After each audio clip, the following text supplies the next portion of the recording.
Welcome to the July 8th, 2025 City of Bloomfield Hills City Commission meeting. Please rise to say the Pledge of Allegiance.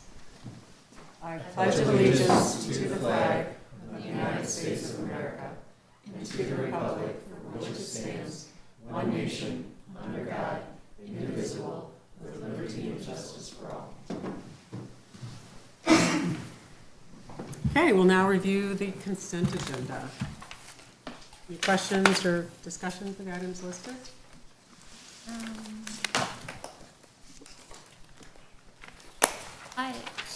Mayor, I have just a couple.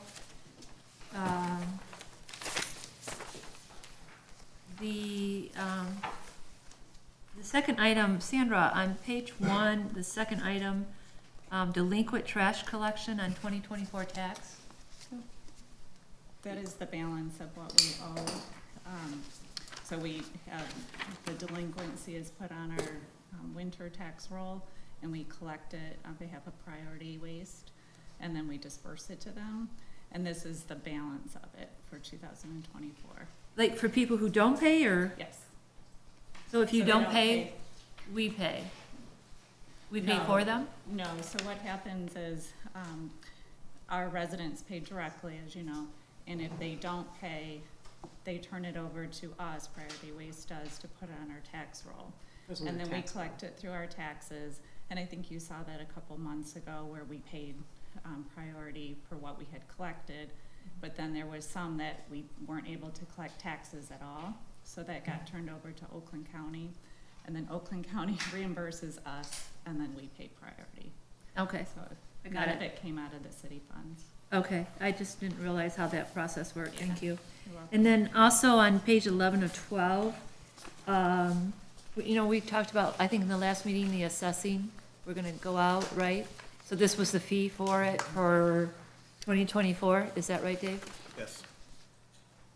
Yep, that So- was for last year's, the 2024 Yes. assessing work. And so this is what they're gonna raise on us, right? Yes, So we paid 48,681 last year, and now they wanna raise it correct, for us. yes, Okay, and you're still in the process of looking at that, Dave?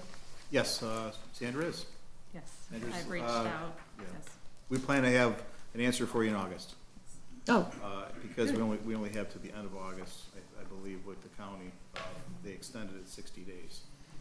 We signed that contract with them, but after that, they're not gonna send it anymore. okay, good to know on that one. At least we know where we were, so. And then on the revenue and expenditures, page 1 of 7, estate and solicitation permits Yes. was like, budget used was, what was that? Way over, I just didn't, it's not a big dollar amount, I just wondered, is this what we charge for the permits? Yes, that's our revenue that we collected on those permits. So the original budget, we thought we'd have 200 and we had more. Yeah, that's one of those ones that's hard to predict. Right. And when we looked back, when we were doing fiscal 25's budget, we saw the prior year was low. Uh-huh. But then when you look at fiscal 24, I believe it was closed at 1,400, and then it jumped this year at 5,100. I mean, it's So not, it's it's just not a lot, I just depends. kind of laughed, I was, Yeah. 'cause Right, it's hard to predict what kind of estate sales will, or how many estate sales will occur. yeah, yeah. Okay, and then, Leah. Yes. So on your report, the Chesterfield culvert, Correct. we're doing, the archaeologist is coming in? Yeah. Yes, has already been Couldn't on believe that. site about 2 weeks ago to do actual shovel testing of the dirt.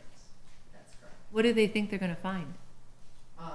Well, bones or other artifacts are possible, but I don't think we're gonna find anything, but we are required to do it. Why, is it because it's an old site, is old, Yes, because it's proximity to, I believe there's a mill there previously. There hasn't been significant work in that area. So yeah, kind of history of the area. I didn't know that was a requirement to do that, but, I was reading that last time, like, Ooh, I hope we don't find bums, right? I haven't heard that they found her. Okay, I'm sorry, Mayor, that's all the questions I There's had. quite a few hoops we have to go through for the, Yeah, exactly, exactly. thank you for accommodating. I did have a question for Chief King. You had a meeting with the, is he here? I don't- He is not here tonight. He is not here. Oh, thank you. Thank you. Can you give us any insight as to the Woodward Dream Cruise, any new efforts or We anything? went to a Chiefs meeting last week, and then in 2 weeks, Captain Locker and I are gonna attend another, meeting and operation, tabletop exercise that we're gonna do. But we're not, there's no update really from him to us. Just, okay. More meetings, yeah. Okay. Same as last, Same as last year, same as yeah. last year. Yep. And, do they expect to see more every year, or do they have an estimate of who, how many people? It's all weather dependent, honestly.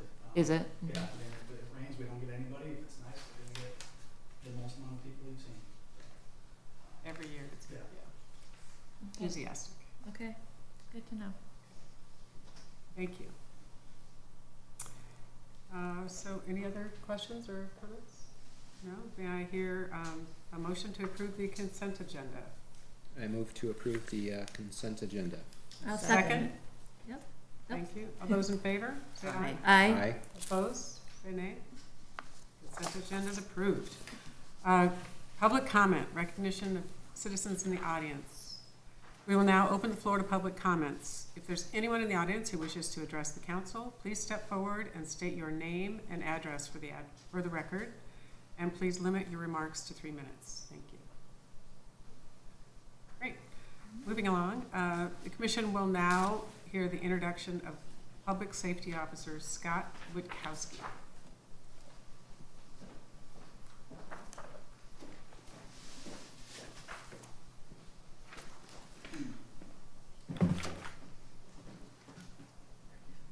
Yeah, this is fine. That's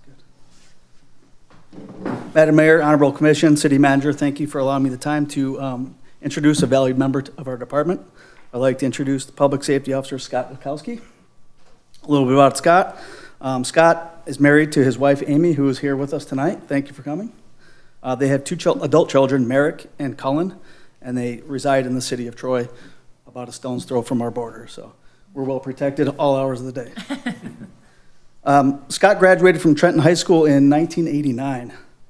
So he attended Schoolcraft College after that, where he obtained an associate's degree in criminal justice. PSO Witkowski then attended the Fire Academy and Police Academy, where he got certified as a firefighter and police officer in 1998. Scott worked at the Fraser Department of Public Safety from 1998 till this year, when he retired after a long career with them. While he was there, he worked assignments including road patrol. He was a detective, fire instructor, a DARE officer, community resource officer, field training officer, and evidence technician. So he did everything. Doing his background, his chief, the captains, and the people we work with said he was a valued mentor to all the officers that they hired. So we got a good one. Awards during his career with Fraser, he earned several awards, including the Meritorious Unit Commendation, 4 life-saving awards, a Medal of Bravery, multiple director commendations, as well as being recognized by Mothers Against Drunk Driving for his actions with alcohol enforcement. In his free time, PSO Witkowski finds time to volunteer for the City of Troy Fire Department, Station 3, who also backs us up on fire. So we've all known Scott for quite a few years. He enjoys exercising, camping, and spending time outdoors with his family and friends. I will say I want to credit Sergeant Jack Simon, who's our recruiter, who worked with Scott at Fraser, who pulled him over when he retired. So he's handpicked, I would say. So thank you. So please help me welcome Public Safety Officer Scott Witkowski.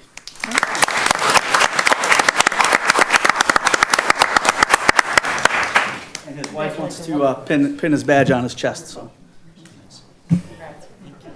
Congrats again.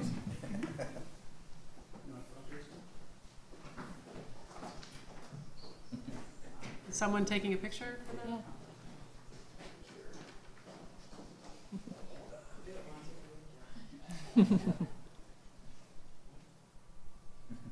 Don't pick them.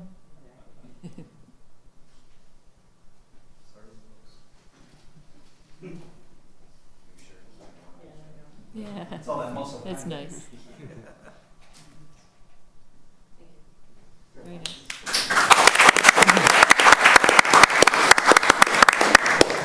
Welcome. Glad to have you be part of the team. The commission will now consider results of the RFP for the 2025 sanitary sewer rehab project and the award of the bid.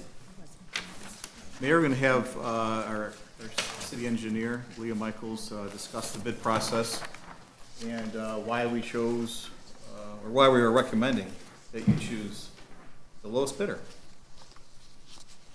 Great, thank you. Leah Michaels with HRC to talk about the sanitary sewer maintenance project. So just wanted to refresh everyone's memory. Back in 2022, the city had applied for an Oakland County Government Critical Infrastructure Grant that they were awarded. So the grant, the total funded amount was $100,000, with the city putting in a local match of $100,000. So a total project cost of $200,000.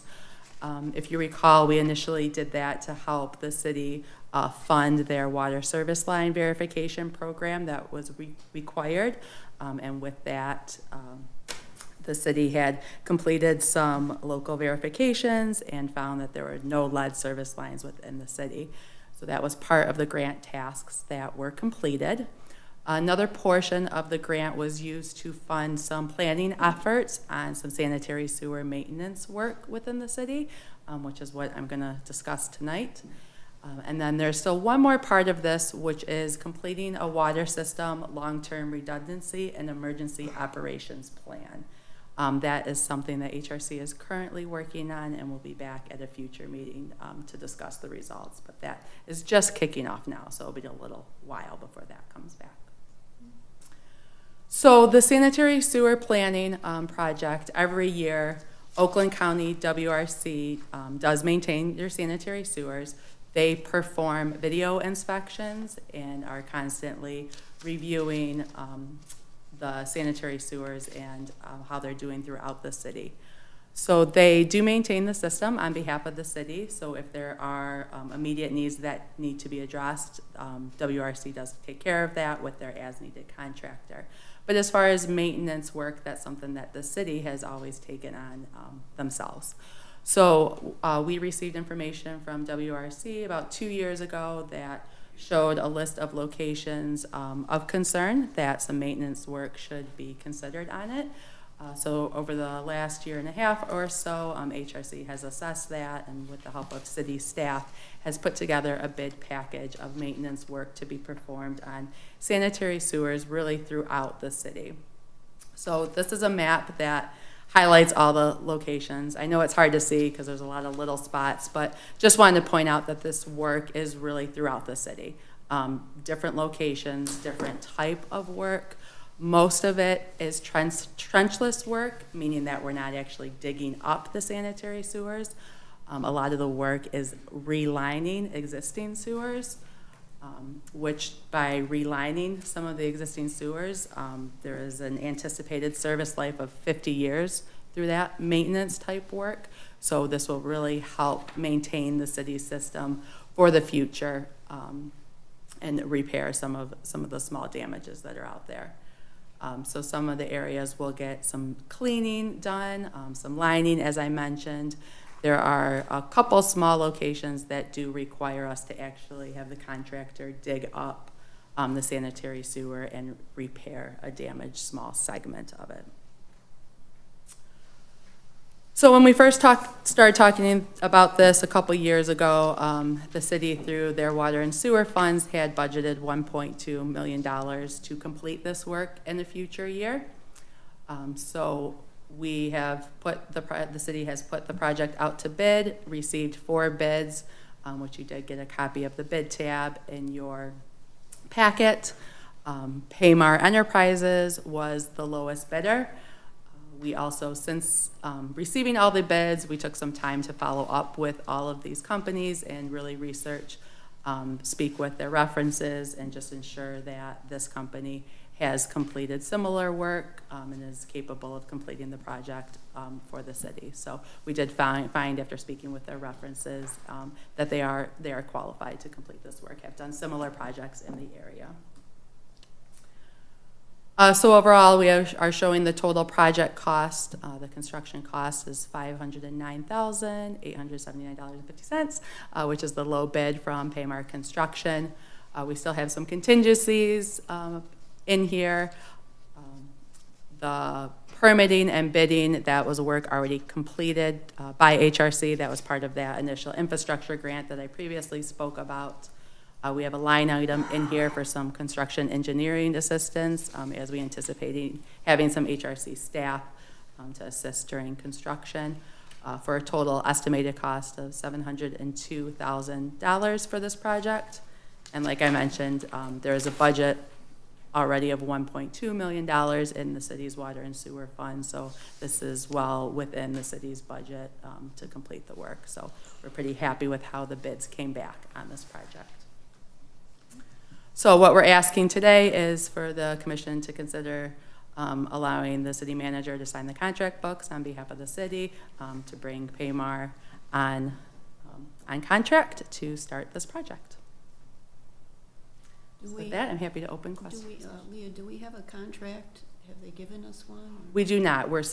We need to request insurance information and complete the contract books. We have not done that at this point. We're waiting tonight for approval to move forward with that process with Paymar. But it'll be on their form, probably? We have a contract book that they need to sign. They need to sign Yes. our form. Ours, yes. Good, okay. Yeah, and provide insurance. Leah, the lining method, is that the same for each of the quotes? I mean, as far as how they were going to line the Yeah, the pipes? the contract book had very specific specifications that meet the city's requirement as well as Oakland County. So they were all bidding on the same thing. Apples to apples, great. And Yes. what is the lining? What, like, can you give me an idea of the construction of that? Is it like an epoxy type thing, or is it an actual physical lining that's pushed in, or? Yep. So this. You know, earth moving, whatever, and you get an offset in the line? Yeah, Does it so work for those are that? locations that we can't line them, Okay. so there are a couple, like spot repair locations, and a couple that we do have to actually dig up to repair. Okay. And it's exactly for that reason, because the lining won't go in very smooth, so. It's like orthoscopic surgery. I found it interesting that of the 4 people, 3 pretty much in line. This other one, I mean, it's like more than double. Did they just not want the Missed business? the boat. Please go ahead. No, I can't make it. Okay, I'd like to make a motion to approve the selection of Palmar Enterprises from New Haven, Michigan, for the quote they gave us to conduct the 2025 sanitary rehabilitation project within the city, within the budget amount. Is that 72, and we're gonna stay within the 72, you think? Yeah. 72, 720,000. yeah, 720,000. Total project cost. Yes, was not to exceed the 720,000 project cost. Is that But okay? Paymar's is just the 508. Yeah, that's that, the total cost is Other components. yeah. I'm thinking of you, Sandra, if it goes over or whatever, we would just do a budget amendment. Actually, in the budget, we budgeted 1.2. because So that's we're what fine. we thought. Okay. Yeah, we budgeted. All right, okay, good. Someone Okay. like to second? Could we add that they're subject to their providing the necessary insurance certificates and signing the contract book? Yeah, I agree with that. Mhm. Okay. Someone like to second? I second that. Those in favor, say aye. Aye. Anyone opposed, say no. Okay, the selection is approved. Thank you. Thank you. Appreciate it. Okay, the commission will now consider the 2026 road rehabilitation project funding. Thank you, Mayor. I wanted to bring up the use of Cadillac asphalt to the commission. We had a 3-year contract from 2020 to 2023 with Cadillac asphalt. Or actually, they were the winning bid on hot mix asphalt. And so their pricing stayed for 3 years, and they extended it for 2024. But now we're into 2025, and although I think we can extend it because the conditions of the contract will stay and the pricing's there, I asked HRC to look at the current asphalt paving costs throughout the county, throughout the area for like projects, because I was concerned that we're kind of butting up against our purchasing policy. Although I think it's appropriate to continue to use Cadillac asphalt, because to put this out to bid or request proposals, RFPs, it will cost probably $15,000 to $20,000 to do so. And it didn't make sense to do that, but with just as a matter of transparency, I wanted the commission to understand what my thought process was, why I wanted to continue to use Cadillac because of relationships, because they've been with us the whole way with our DPW. Their costs are the same. The costs seem to be similar to other projects in the area, but technically, I think we can continue to, technically we can continue to extend it, but I just wanted the commission to understand why I wasn't thinking to put this out to bid. And so I just wanted you to consider that, the commission to consider that we continue to use Cadillac for a lot of the reasons I talked about in my memo, but primarily, I think, because they've been with us this whole way as we've been improving these roads, and they've, we've had we've learned along the way, and they've learned how to work with us along the way. They've continually been underbid, and they, I think, work really well and understand what our expectations are, not only for the roads, but actually working with our residents. So I just wanted to continue that process, but in all transparency, I wanted to bring it in front of the commission for your blessing. So I would say I was reviewing this last night, and this is an excellent memo. Oh, thank you. It is, I had all the facts in front of me. I had, usually I as a commissioner am a big, proponent of going out for bid and everything, but, you put in here, it's gonna cost us $15,000 to $20,000 to go out to bid, and the work that's involved and everything. So thank you. It was excellent. I had all the facts, and I was like, okay. It was very well done. Thank you. I also asked our DPW foreman to be here if you had any questions about the process, because really, he's the one that's dealing with this, it's not me. Well, if Jamie passes them, So, who are we to? What do you think, Jamie? I think that we should keep them just because they do work excellent. They know what is expected with our residents, and we've had them for the last 12, 13 years doing all the roads. I can call them and they're right on whatever needs to be done. Good. That's great. It's a good And I recommendation. really Thank you. am thrilled with how you kept all the roads up in the city, and all the residents are very happy Yeah. with the road program. Jamie, you and Thank your crew did an excellent job. I hope they know how much the city residents appreciate them. Thank You guys. I will pass it on. Yeah. Thank you. Why does it cost $15,000 to $20,000 to go to RFP? well, that would be this is what HRC provide the information they provided me, so maybe you can explain why it costs so much. Yeah, putting together contract books and updating all the specifications, and we had some plans, pay items, it just takes hours to put everything together. Go out to bid, and you have to review the bids, put the contract book together, it just starts adding up. I see. I get it. Okay, Thank you. that's good. Okay. May I hear a motion, or any more discussion? No? No, just really appreciate the transparency with it. Makes a lot of sense. Great. May I hear a motion to approve? I move we approve Cadillac asphalt for the 2025-2026 budget road rehabilitation program, provided that the rate shall not exceed the budgeted $215,000 for total program costs. Second? I'll second it. Those in favor? Aye. Aye. Any opposed, say no. The motion is adopted. Okay, thank you again. Thank you. The commission will now hear a presentation from Giffords, Webster, and Encode Plus. Did I miss something? No.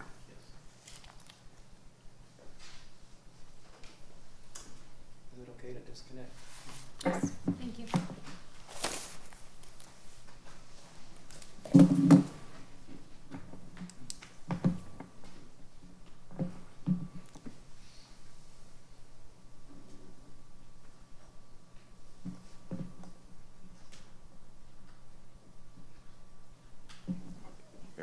1 second.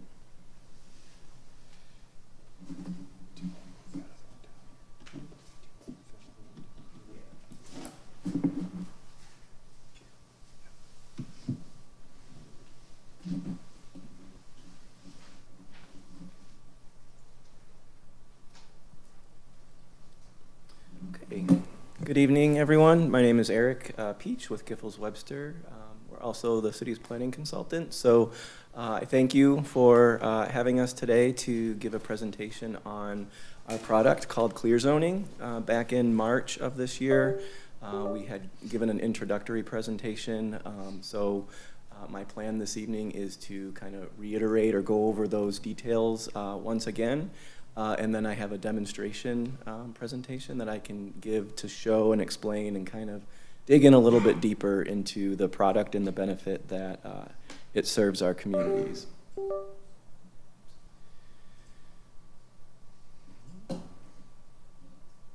Okay.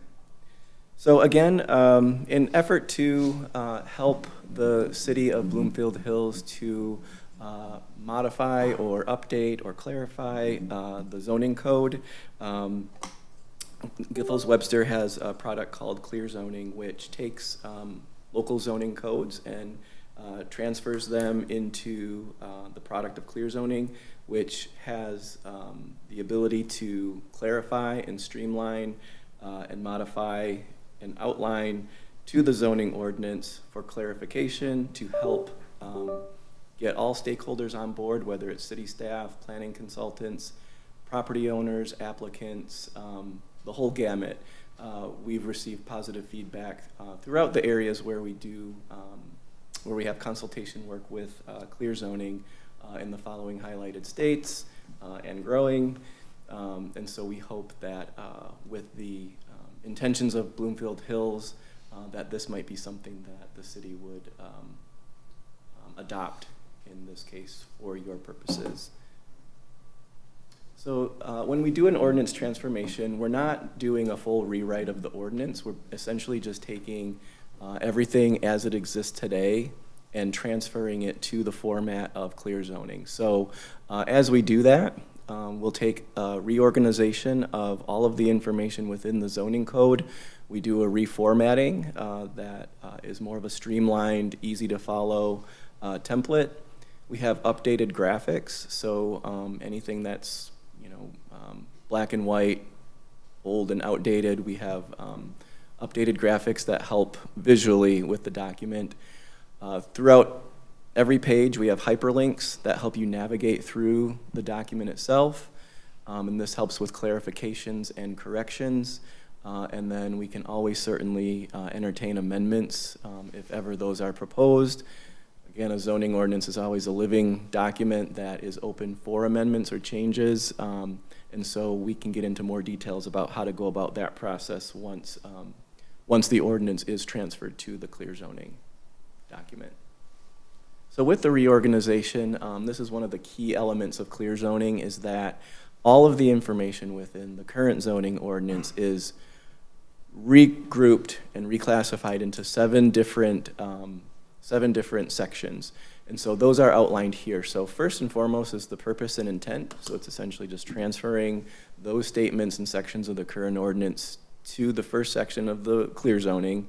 The second is definitions. And within the list of definitions, we have the ability to update or modify, do additions to definitions based on the analysis that we've done in the recent past when working with the city. The districts is also a focal point of Clear Zoning, where it fully outlines the use classifications of the different zoning districts within the community.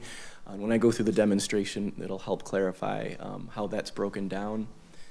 And then for the use standards and site standards, this is basically taking all of the information within the ordinance and lumping that information within those two categories so that it's easily identifiable. A lot of the time zoning ordinances are repetitive, and you'll find a lot of use standards in different sections, where in this case we just trim the fat, and simplify it, modify it into these two sections, whether it's a use standard or a site standard. And again, you can go between your districts that you're looking at for the standards, and then easily transfer to the use standards and site standards within the document through hyperlinks. The development procedures, that section talks about site plan review, plot plan review, permitting, what items go before the Planning Commission and the Zoning Board of Appeals. And then the final section, Section 7, the administration and enforcement, is taking all that information that currently exists in the ordinance and sticking it into that section. With the reformatting, the list of permitted uses, the use and dimensional standards are simplified and reformatted for easier use. This is all information that was already discussed with you back in March. But with the reformatting, the intention is to simplify and to modify.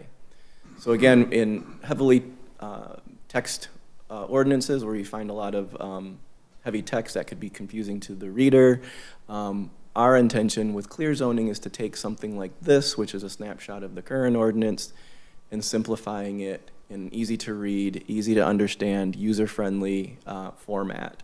And so that's essentially the underlying intention of clear zoning. With the updated graphics, we have full color graphics. This is all included in the itemized quote.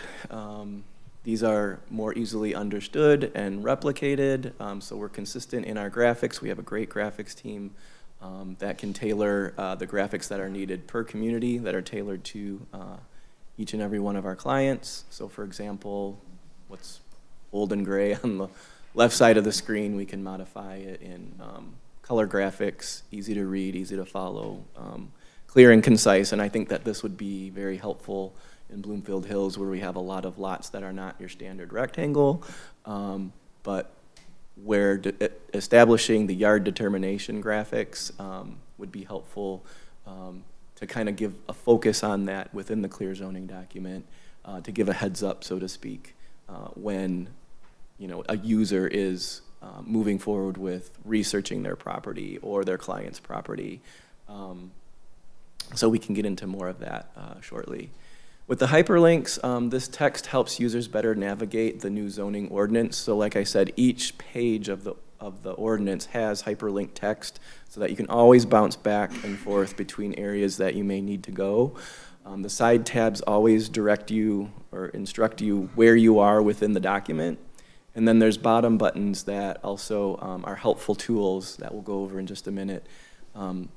Mostly informative, that will explain maybe certain uncertainties of the ordinance or in how to use it. And then blue text is just the way that the hyperlinks are identified on the document. So with clarification and definitions, again, this is just something that if we do a transfer of the zoning code to clear zoning, during that process we can take into consideration any additional definitions, based on the existing definitions. If there's anything that we feel could be clarified, we'll do an analysis of that as we transfer the data over, and then just clean up any standards that are repetitive. So the good thing about clear zoning is that everything that's digital can be read through Adobe Acrobat Reader, which is free to download and install on the computer. Focusing on the right-hand side of the screen here, when you set it up, you get the full page view, which we'll go over in just a second, or you could do the 2-page continuous, which is helpful to kind of read the document on your computer screen as if it's a book on either side of the page. You can go previous information, you can go scroll to the next information, you have a selection tool, the hand tool to help scroll, and then a marquee zoom. This also has a really great search feature, so when you want to find keywords, key elements, you can always type it in, press the search button, and it'll, the outcome will tell you how many highlighted times that, like fences, for example, is found in the ordinance, and you can scroll to the next through each section of the ordinance to find the part of fences, for example, that you're interested in determining. So at the beginning of each ordinance, we have a how to use page that gives examples of certain codes. We'll go over that in just a second. Oops. With the table of contents, this is always really helpful at the beginning because, again, there's those 4 articles, or the 7 articles that are broken down that you can just easily go right to it. So if you want to know what your zoning district is and what the requirements are, you can just click on that. Or if you're looking for definitions, just simply go to the definitions section, and so forth. So this just gives a little bit of a breakdown of the 2-page format that I had mentioned, or you can do a single page on your browser. But again, clicking on a zoning district will give you the intent statement. I know this is kind of hard to read. And then it'll give you the permitted uses, the special land uses. Here's the graphic showing like your setbacks. It'll also identify like how the yards can be laid out, and then a graphic showing the building height. So down here is those extra buttons that are more of an informative. So if you are reading through something and you want to find how something within the ordinance works, but you're not quite clear, you can click on those buttons, and once we have a little bit more legibility, we can look at that more closely. And this is just the zoomed in version of that. So as we move forward, this is just, again, a zoomed in version of what you find on, for example, the office services district. It's laid out where you have the permitted uses, the special land uses, and then this is what I was referring to in terms of there's multiple hyperlinks. So that each one of these are active, and you can click on those to help guide you through the content of the ordinance. Another special feature that is offered in clear zoning are these use matrices. And these are really helpful because they take the different use classifications and the different districts within the ordinance, and it'll tell you which ones are permitted uses or special land uses. So here, residential districts, the section of the ordinance highlighted here, and then which section of the ordinance or district within the zoning code that they apply to. This is just the definitions page. They're all, again, hyperlinked to a definition for each term. And then again, just to highlight and emphasize updates to graphics, which is included in the packet for clear zoning. Another advantage of clear zoning is that what you see on your computer screen is exactly how it prints. So there's no formatting issues when you want to maybe print out just a page of the ordinance or 2 pages or 3 pages. It prints exactly how it is, or you can print the whole document. Whenever we do an amendment, it's not necessary or required to have to reprint the whole ordinance. You can just reprint the selected pages, have it inserted into the master document whenever updates are done. So there's no annual fees. We get that question a lot. What is the cost to maintain the product? There is no annual fees. It's hosted on your own website.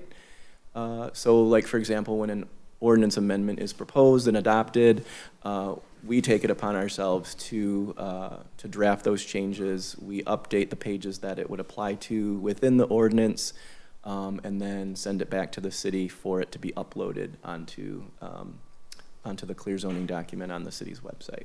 So you don't charge for changes? So there is a fee, like for ordinance amendment, for example, the fee would be per page. So yeah, so there is a fee per page, but in terms of maintaining the document online, there's no fee. And then we'll $30 a page. Yes, $30 a page. And then we'll go through a demonstration of the interactive zoning map in just a moment. But again, this information was presented to you by Jill Boehm back in March, and so we want to just kind of move forward with kind of a test drive and using the village of Milford as an example. So let's say we wanted to click on one of these orange properties here, a parcel south of Commerce Street. We can click on the parcel in this interactive zoning map that tells us a brief summary of of the parcel with the parcel ID, the address, the size of the parcel.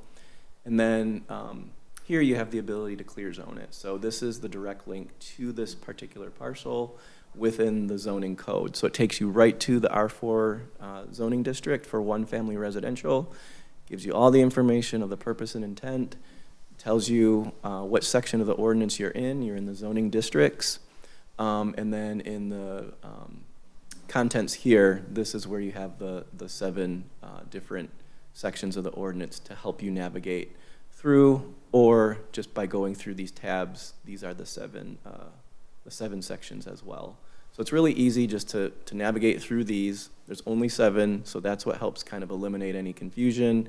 They're relatively self-explanatory with a little bit of familiarity. It begins to get pretty easy to navigate through. So starting off at the top, and again, this is an example from the village of Milford. So you can envision what the city of Bloomfield Hills would look like just by converting the information here to the city of Bloomfield Hills. So as we go through it, again, the table of contents is shown at the beginning, the preface, how to use the ordinance, the use matrix, and the district summary table. And let's scroll back here to go to the use matrix. So that's hyperlinked, so it takes you right to that. And again, these are really beneficial in terms of the summary that they provide. So the different use classifications are listed here for residential districts. All the uses that are mentioned in the current ordinance that are allowed within residential districts are listed here. And then each of the districts is highlighted in the columns to the right. And so whether it has a P for principally permitted uses, it'll be marked with a P, or if it's a special land use, it'll be marked with an S. So that's a helpful tool. It's for both residential and commercial, those use matrices.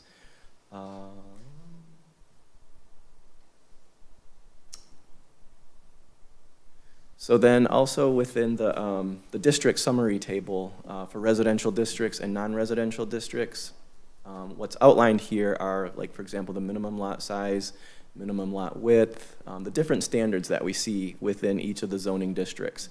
And with these tables, it sets them up side by side so that you can compare and get a better understanding of the advancement from going from an R1 zone to an RT zoning district, and compare like what the minimum lot area is, how the minimum lot width is in comparison to one another, and so forth. So this is a useful tool to help kind of give a snapshot and an understanding, like if we're ever talking about the R1 district for a project on the Planning Commission, and the Planning Commission is preparing for their meeting, we typically see a lot of A3 zoning district, and we kind of have that memorized, but how does that compare to an A1 zoning district? And so it'd be helpful to kind of just refer to this and get a better understanding for the difference between. So a lot of the times when I give my presentation to say, such and such a site is zoned A3, the A3 zoning district standards apply, this is a good way to kind of understand from a summary standpoint of the difference between the districts. And then the clear zoning document will have a zoning map, so whether or not a community can opt out of the interactive zoning map, but in any case, we'll have the zoning district, the zoning map included within the clear zoning document, so that if this page, for example, was ever wanting to be printed, it'll be included in the clear zoning document to do so.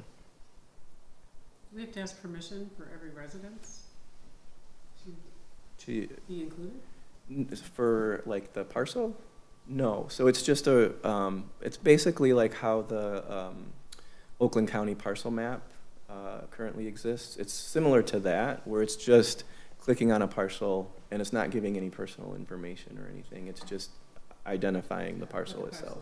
Yeah, the size, what it's. Public information. It's public information, and it's just linking the summary the little summary table that you get, it's linking it to the clear zoning document.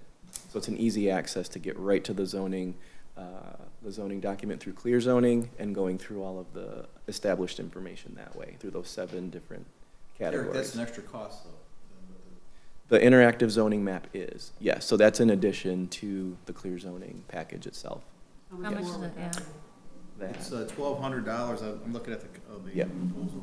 1,200 in maintenance of the zoning layer will be charged at our hourly rate, so. What does that mean? What do you mean? So, they would do the GIS map, like he clicked on it, Mhm. but if we have to modify, it has to be modified, they'd have to modify it for us, and then they would charge us per hour, whatever their hourly rate is, so, right. $180 an hour, or whatever it is. And that's only if it's ever, sorry? How many hours would it take? Well, so it's my understanding that the $1,200 for the interactive zoning map, which is optional, is setting it up initially. So the $1,200 goes to our GIS team to set up the interactive zoning map. So then in terms of maintenance or making any changes to that, how often does the zoning ordinance change? I don't think it's ever happened since I've been on board. So if we approve a zoning change, then it would change on this? And we'd Yes. have to call- Oh, We'd have to okay. call you and get it changed. We Okay. couldn't do it Yeah, we'll be a ourselves. part of that process as the planning consultant, and so then we will take that updated information to our GIS team, and they'll update the map. It's a relatively simple process and pretty straightforward process. So the time allotted, I checked with our GIS. You're right, we don't really rezone, so once it's done, it's done. Yeah, we haven't The- rezoned. We hope we don't, yeah. So the interactive map would be probably the same, it's been the same for the last, how many years, so. Right. Okay. Is there a maintenance charge for the interactive?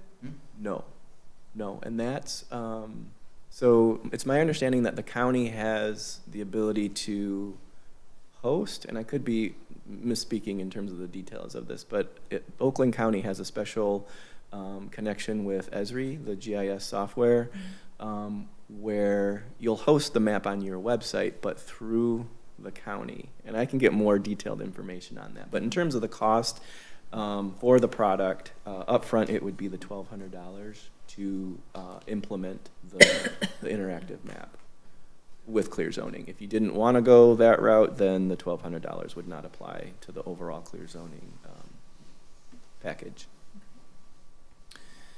So I am a huge proponent of definitions. So I am always in the definition section of the ordinance because I believe this helps clarify a lot of things. So, you know, one of the things that we focus on a lot in Bloomfield Hills is building height. So if I wanted to see what the definition of building height was, especially as it compares to other cities, you know, we're unique here where we take into consideration the average grade and how to calculate the average grade. So we feel that, you know, having an update to the ordinance in this sense with some visual representation would be a huge benefit to the city in helping get in front of how to measure the overall height of structures. So again, having the link at my fingertips to go to definitions for building height, for, you know, if we define what average grade is, we can toggle back and forth between. Do you have any cities that you do this for that has that algebraic equation? No. How would you implement that or? I think that's something that we would really sit down and focus on, because I think that would be also another big benefit to being able to implement that somehow. Because that's very challenging to Yes. anybody trying to build. Yeah. Would you charge us more to implement that and make that calculation available on this? Not necessarily, but that would be something. So one of the things we would need clarification on is whether or not to do a zoning audit. And I think it may have been discussed at the last meeting. The quote within the package here is for a zoning audit to be done. But because of the nature of the community, the fact that the ordinance doesn't change a lot, when we take the zoning ordinance and transfer it to clear zoning, assuming that we do go through that process, we'll do an audit light in the sense that, well, if we notice some inconsistency, or if we're eliminating certain things, or we're trying to clarify other things, somewhat of an audit is going to be done just by nature of converting everything to help make sure everything flows. And so in that sense, something like the algebraic setback analysis could potentially be integrated into that transition. Whether or not it would be an added cost at this point, I'm not entirely sure, but it's something that we could certainly work I think with. it'd be really important to incorporate. Yes, but absolutely. I would like to know what you would charge, or Okay. if Or if it's included, yeah, Mhm. sure, okay.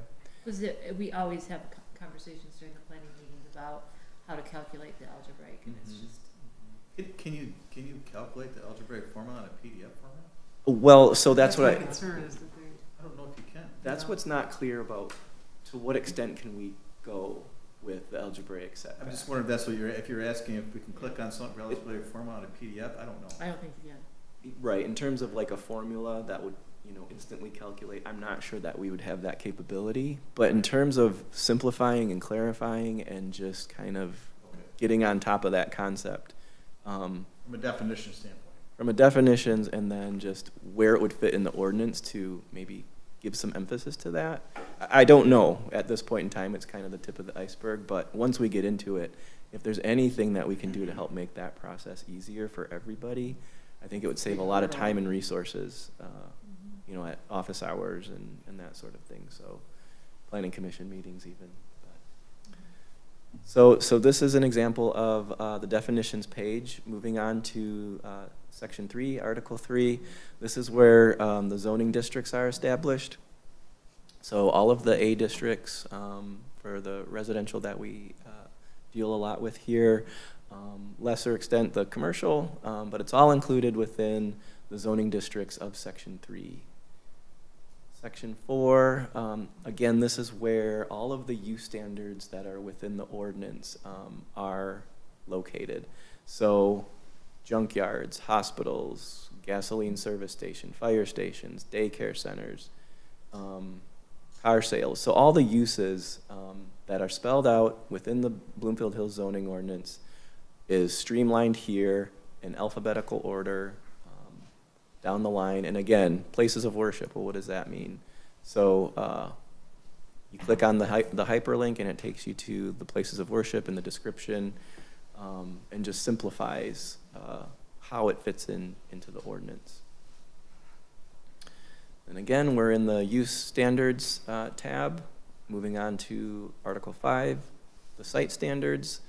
So this would be important here because we're always talking about accessory buildings and structures. We'll talk about swimming pools and accessory elements.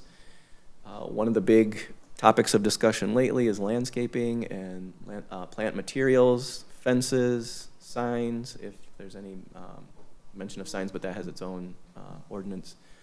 Canopies and awnings, lightings, that's all simplified into this section. So, looking at the lighting standards for any project, it has its own category under 5.7. And so again, it's just very helpful in keeping everything accessible in an easy format, easy layout. We can stick in tables where it's appropriate. And again, these tabs down here, this will take you back to the map. This one here takes you to the use matrix. And this one's the information and how to use the ordinance. So, as the community or staff familiarizes themselves with the product, this is a really helpful way to navigate and understand the intent or the vision of the clear zoning document and how it's different than, say, Municode or how ordinances are drafted out otherwise. And then this takes you home. Again, if you had the interactive map, the link there would take you back to that.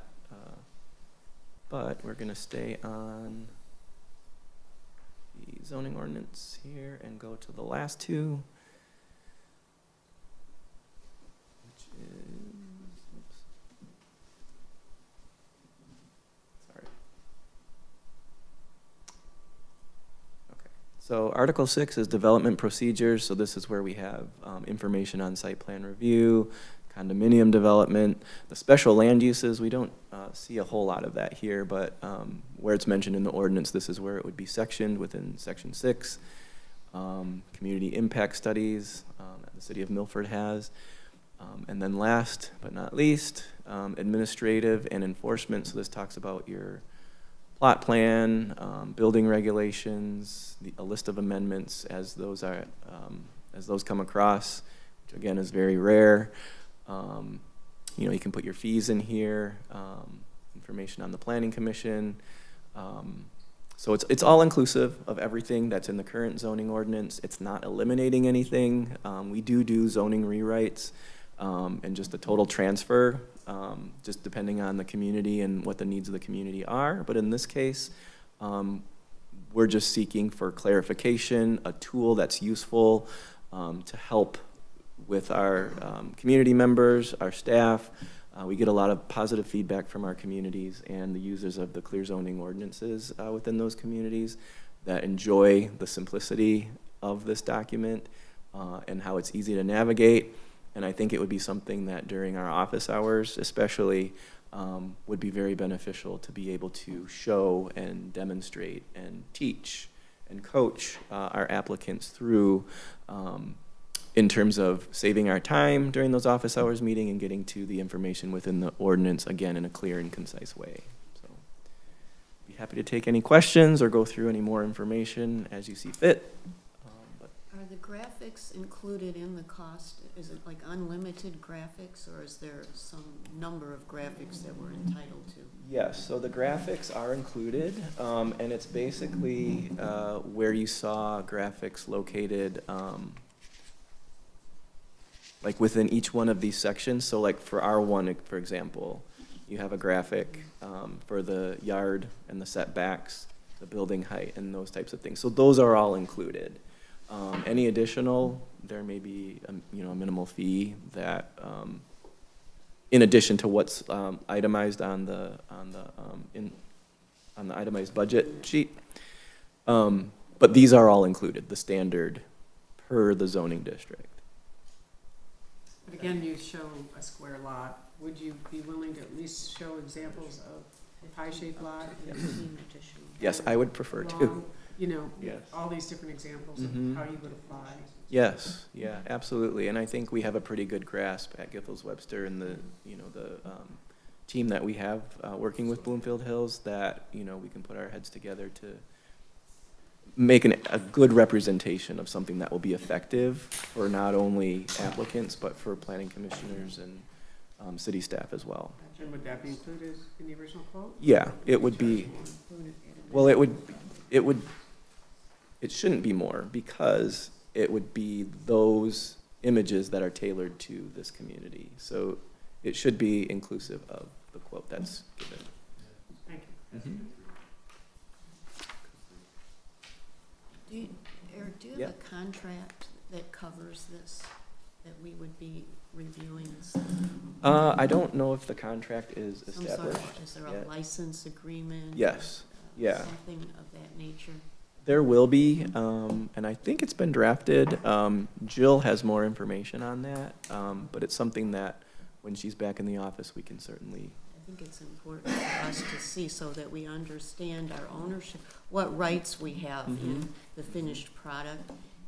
For example, if for whatever reason a relationship in using this terminates, Right. what happens then? Do we Right. take it over? Do we Yes. not have any rights to continue to use it? What happens? So in most cases, it's my understanding, and I don't have a whole lot of background on that, but what I understand to happen, like if the relationship was ever terminated, that the city owns the document, so it would be essentially printed off, but the access on the website would just be however you choose to maintain that last version of the document on your website, but ultimately then it would, that would cut the relationship between Giffords Webster and the city, but you'd have the printout of the most recent version of clear zoning prior to the termination. That's a challenge, is we can't make any of the changes ourselves. So then it's just like Municode, whatever the current version of the ordinance is in Municode, if the relationship between that entity and the city were to end, then you still have the printed version of what your ordinance is from Municode. It would be the same type of thing here. But access on your website would end when you take it off the website. But then do you go back to Municode or do you source it through a different entity? We're no longer involved in that. Could we not continue to keep it on the website? I mean, Pardon? why would you take it off the website? No, I'm just saying it's the city's property Right. to maintain it on their website, but there wouldn't be any changes that we would be couldn't- Right. making. We We're couldn't not do the involved changes. anymore. So So, these are back-end PDF, I mean, this is Adobe, right? So Yeah. the updating, this can't be that complicated. Yeah, so PDF, yeah, I think we could with PDFs. Yeah. Currently, we use Civic Plus. Civic Plus we use, so we have a contract with them. We pay $1,800 a year for maintenance. I think about $25 a page. But if they don't, that would be different, because that is web-based, so we couldn't change that. You'd have to have somebody with the ability to be able to change that, and that is not an easy thing to do. You have to be able PDF to, thing, yeah. unless Amy has some secret talents we don't know about. Well, Yeah, the PDF version is, I would be able to change a PDF version. I cannot change the version that we currently have with Civic Plus. And it used to be Municode. Civic Plus bought Municode. So currently, Municode, Dave was right about the annual fee. The total annual fee for our current process is $2,900. And that's every year, and that's only one update a year. This proposal does not have an annual fee. So there's the benefit of having, I think what Eric was trying to explain is no matter who we use, if we sever that relationship, the city still has to have someone to do the code. So whether it's Giffords Webster, Encode Plus, Municode, Civic Plus, there's a platform that we have to provide the form on our website. So it's not proprietary if it's on our website and we go with another planner, they have access to this and can change it and update it? I didn't think so. No. Yeah. It's theirs. So we could only use this It's as long as theirs. we're employing you as planners. Yeah, yeah. as long as we're under contract, so it, It's what, There, can I ask Eric a question? Yeah. Do you have clients that you use clear zone, that you provide clear zoning services for, but you are not their the city client. planner? Yes. Yes. So you can have clear zoning and not have Giffords Webster as your city planner. But, yes, but still, if we say, okay, we really don't like this, or it's not working, or people complain about it, it is your proprietary site on there. I can't imagine you would let us keep it on there and update it ourselves. Right, you wouldn't be able to update it yourself, and so, but we don't have to be your city planning consultant in order to have Right, it's just, the clear zoning product clear zoning through is us. separate, it's a So that's separate. Right. different than you're saying. Right. They have to be, he's just saying they do have to be the planning consultants. No, they don't No. have to be the. They just have planner. to, they have to give us this this product. So for example, It's we like a have, separate entity. we have clients for clear zoning in North Dakota. I can't remember the name of the community, but we're not their city planner. But we've done their clear zoning for them. They use their product. They use our product, Yeah. exactly. Yeah. And they just pay you for updates. Yeah. That's all you get It's paid their for. product. no matter Yes, what. yeah, exactly. So we've transferred their zoning ordinance to clear zoning as a product that Giffords Webster offers for our services, and we will maintain anything they ask us to change or update, you know. But you're not their city planners, okay. Right, right. But I And think, that's the same with Civic Plus. It's their product that we have on our website right now.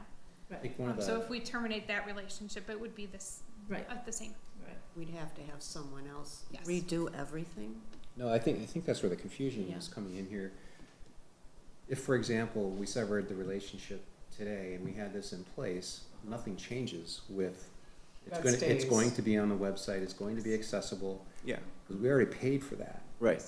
The only thing that we would need going forward is if we had an amendment or a change or something Right. like that, then we'd have to go into the documents and update them, and that's where you wouldn't be there for that aspect, but. Oh, you wouldn't be able to update it, and so you don't update that other, No, not if you ended the contract for clear zoning. So they're two separate entities. So, you know, okay. but if I imagine do we this- weren't okay. the Okay. consultants for the city, we could still be here, just like there's another presentation I believe you have this evening. That's not your consultant, but they're offering you a product similar to this. It would be similar to that. So you know, tomorrow, if we were no longer the planning consultants for the city, we would still want to offer you a product that Giffords Webster, as a private company, offers communities to help clarify and simplify their zoning codes. So they're two separate things, and I think it's to our advantage that we're also the planning consultant, Yes. and we have that added advantage in creating this document to the But I think it's best ability. important for us to see your contract Yep. terms that spell all this out so that we really understand how it works. I think I'm still a little confused. Absolutely, yeah. about it. I And mean, also, I'm curious, you invented this 15 years ago, and I've been on the commission for a long time, and planning commission, and I just, you know, this last May was the last time I heard of it. What about it? Have you had a chance to use it? Like find it online anywhere? No, but I'm just curious, why haven't you presented it to us before, or, I mean, Yeah. it hasn't been brought up in 15 years, I mean, that's crazy. I think it's always been in discussion with the management here when we, as a firm, were hired as the consultant, because clear zoning has been part of Giffords Webster since 2016, I believe. Giffords Webster bought clear zoning in 2016, which was the year prior to us becoming the planning consultants. And so I think when we, seek consulting work, clear zoning is one of the things that we promote and say that we have to offer. And so we've discussed it over time in terms of like meetings with staff and the city management. So I can kind of give you some insight from our perspective. And we're actually going through it right now. So the Giffords Webster became our planners in 2017. And we've asked Giffords Webster to look at our ordinances, or I should say, as they were using our ordinances to provide information and expectations to those folks who have to go in for the planning commission and ZBA and follow the zoning ordinances. We've asked them along the way, where are your difficulties come into? And so they provided us with those lists, and so as the city administration has brought up these issues to the planning commission and try to change some of these ordinances and bring clarity to it. And we've gone through that process, and we've made some changes, and it's sort of like this is sort of a process. We wanted to make sure that the ordinances that they were using were helpful to them, and we still have more to do. And then the plan was, to come to the commission and say, we think we need this tool to bring some more clarity. So it's just really sort of a natural process that we've gone through. And we're not as far as be honest with you, we're not as, nearly as far as I wanted to be, because there are some more things I think that would be helpful that they've brought to us. Example like the open space, how that's utilized, and we think we have better ideas. We just haven't been able to get there because we still have a few ordinances that we're trying to get through. So. Yeah, I think there are a lot of ordinances that are getting modified, so it doesn't make sense to implement this until those are modified, so Kind of we our don't have to pay for the Yeah. change kind of our per thought page. process. Yeah. To your point, it's kind of our thought process. It'd be crazy to input and then change everything and have to pay per page for every implementation. But I know that the planning commission and the city commission has made a lot of changes, signs, woodlands protection, fence ordinance.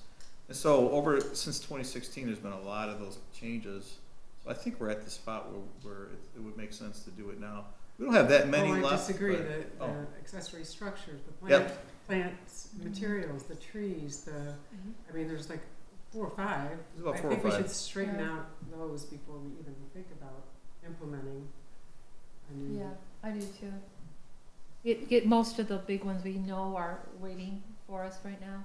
Get those underway and then, use something like this. Can I ask some of the cities that you've also, that are nearby us or that we're familiar with, or? Yep. Yeah, Lathrop Village, Bingham Farms, Springfield Township, are the ones at the top of my head. Bloomfield yeah, Township. Pardon? Bloomfield Township. And Bloomfield Township, Mm. yeah. Saginaw just went Auburn through clear Hills zoning. or Which one? Auburn Hills is Birmingham? next door? No, I don't Birmingham think, or- no, I don't think so. So we're just for this is just my humble opinion, but I know we probably have about 5 or 6 ordinances that we should probably make some modifications to. We're working towards that endeavor. But if you think about the total cost of these ordinances to change at their rate, we're probably talking maybe $2,000 or something like that. So at some point, and we thought we would put this in as a goal, or the it's a 2025 goal, to try to at least get this thing rolling too, because this is going to be a lot of work, and the planning commission is going to be involved in it also. This is a Have you real brought it up big to the project. planning commission? I mean, those are the people that really have to deal Yeah, with it. they will be, And the they'll be zoning part board? of it, but they need to take all this information, boil it down, get it into a certain format, and then the planning commission definitely has to be involved. But I just think it's, you know, Have you when presented you, it to them, or the Well, zoning board? well, no, because we have to hire a company to do this from the administration side, get it to a point where we can bring it to the planning commission, where they can have their input. And we're trying to get to that point. So, Yeah, if there's an audit that's involved, if we were to move forward, I have a timeline schedule here that the kickoff with the city would be the first month. And so after that, the zoning audit would start to take form, and with that, would be, the audit would be presented to the planning commission. So on month 2, we would already be having this conversation with the planning commission. And then before adoption, we would also have a planning commission review of the draft, as well as a public hearing. So the changes that are being made to transfer the zoning ordinance to clear zoning would have a public hearing with notice, as well as a presentation draft with the planning commission for discussion before moving forward with adoption. We have somebody else? Okay. Okay. Thank you. Great, thank you very Welcome. much for Thank your you very much. presentation. Thank you. Yeah. So do we want to hear the other presentation? yeah, we're gonna pull Is them that up the online. other? Eric's gonna be taking off, and we're gonna pull Thank you, this up. Eric. Thank You're welcome. Thank We've you. been here all- Appreciate a your long time. time. And I'll get Thank you the information that And thank you for requested. today. Yeah, planning. absolutely.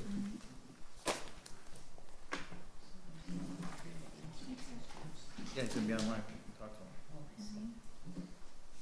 It's gonna be right on the screen there. Oh, is he here, or is he No, he's in Texas. in Texas? Yeah, so we'll be Oh, right I'm on a like, Zoom meeting here. we're doing a Zoom meeting. Oh, we're doing a Zoom call. Oh, what a hoot. And he'll be able to share his screen with you and talk to you through it, and you'll be able to ask questions. Okay.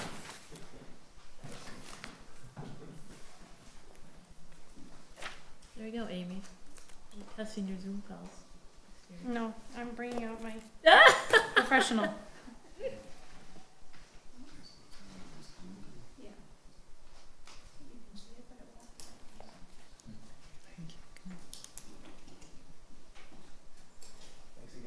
Thank you. Thank you. Thank you for your time.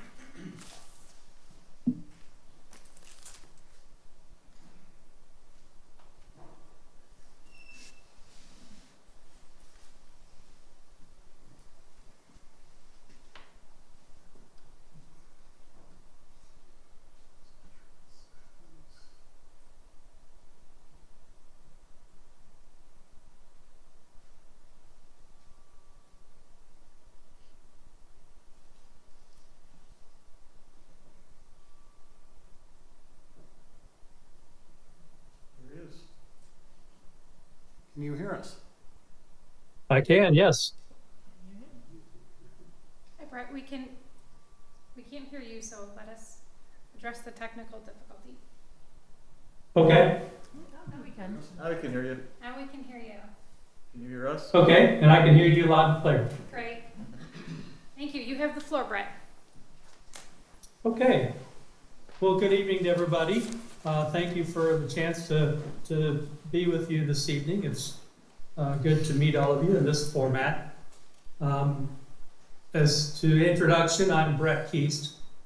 I'm the owner and CEO of Kindred Keast Collaborative. We are a national planning and zoning firm. We have been in existence for over 40 years.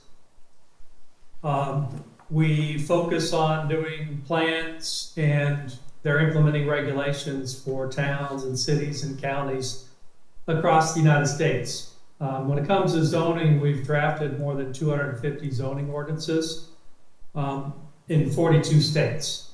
We're currently drafting ordinances for the city of Portage, Michigan, as well as Northfield Township. So we're certainly familiar with Michigan. And I have 36 years of experience. I'm an urban planner with a master's degree, and I've been writing zoning ordinances for small towns and cities and counties my entire 36-year career. So one of the things that we did when we were working with Microsoft Word years ago, because it's a struggle when you're working with highly structured documents, particularly if there is any unique formatting, integration of graphics and tables. The numbering systems are, very difficult, if not nearly impossible to maintain. So we developed a product that was originally called Zoning Plus, and then I spun it off as Encode Plus, a separate company, and we built it in the cloud. And the reason we did that was so that we could interact with our clients. We can ensure that the technology is always maintained up to date. It offers 99.99% guaranteed uptime. And we have no less than 6 copies backed up every hour, day, week, and month. So your ordinance is very, very secure and just simply won't go down. We haven't had any losses or any downtime in years. So what I would like to show you tonight is the Encode Plus product. We utilize it in drafting all of our zoning ordinances. We share it with our clients. So Portage staff, for instance, as we're drafting, we share it with them. And it operates much like Microsoft Word, but it's all pre-formatted. And there's a style sheet that sets up all the font types and line spacing and numbering systems. That's all automated.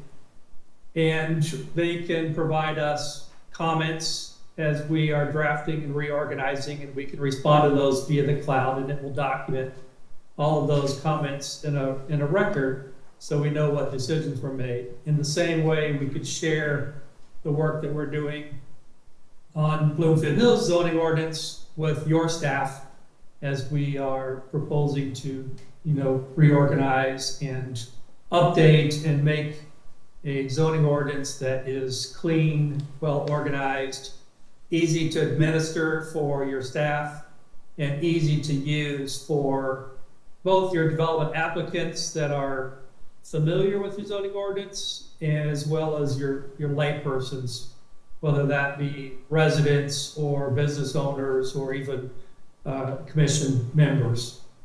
I've become familiar with your zoning ordinance. Not too much different from all the ones that I've viewed. I realize that you are a smaller community. So while we offer many, many bells and whistles to our software, there's certainly nothing that you're required to do, but they are available to you. So over the course of time, if you decide to add some of the features that I show you, you can certainly do that. Some observations of your current zoning ordinance. I'm very familiar with MuniCode, friends with their president for many, many years. Their software is outdated, and it's very limited in its presentation and in terms of any features or functionality that they offer. See, you've got graphics that are, sideways. They're not numbered, so for accessibility purposes, there's no text tags and things of that nature that are very, very important. Your community being under 50,000 population by April 2027 will have to meet the web content accessibility guidelines to make sure that your site is fully ADA accessible.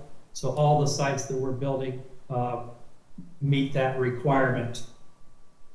Also notice, as many older ordinances do in your zoning districts, you just simply have a very brief purpose statement and then a list of land uses. One of the things that we like to do is to consolidate all those uses into a matrix, which could look something like this, where each individual land use has a hover over pop-up definition. That is an automated feature. So if in the future you're adding additional definitions or making any changes, all you simply have to do is click a button in the admin portal and it will automatically link or relink any of your hover over pop-up definitions. And then you can also have hyperlinks, which I know is one of the things that you're looking for. So if there are particular supplemental use standards, you can have hyperlinks to click on and jump to, those individual land uses. I noticed that your general provisions tends to be what appears to be kind of a catch-all. It could certainly use some reorganization. Many of your other articles have divisions as well as sections. This article does not have any divisions, but it could certainly use the divisions to help orient and organize the content better, and certainly to help people navigate their way to what they're looking for. So your staff has stressed to me that you're looking for, a clean, well-organized, and easy to follow zoning ordinance. This is an example of a community that's about 7,000 population. We've done this for communities as small as 350 people, so it's very scalable. We brand it for your community, so it would be unique to your town. And then we put graphics in the background, that can be representative of your community. We can also include a sign-in. So those people who utilize this document a lot can subscribe, which is totally secure. And what that does for them is if there are any changes that are published on your zoning ordinance, it will automatically email those individuals with hyperlinks to every section that has changed. So one of the things that we do, if we are helping you with the codification, you have two choices. You can manage the code or your ordinance entirely yourself, and we train you on how to do that. Or if you need any assistance, we're there to help you as well. Since it's all hosted in the cloud, we can access your ordinance and we can provide any assistance. If we do it, we make sure that your code is no more than 10 days out of date. Looks like that it's been since December 2023 since there have been any amendments, at least any amendments that have been codified. So perhaps there haven't been any ordinances adopted in that time, but if there has, and they're not reflected on your site, it makes it very difficult for people to utilize your zoning ordinance if it's not fully up to date, particularly those that are making investments in the city.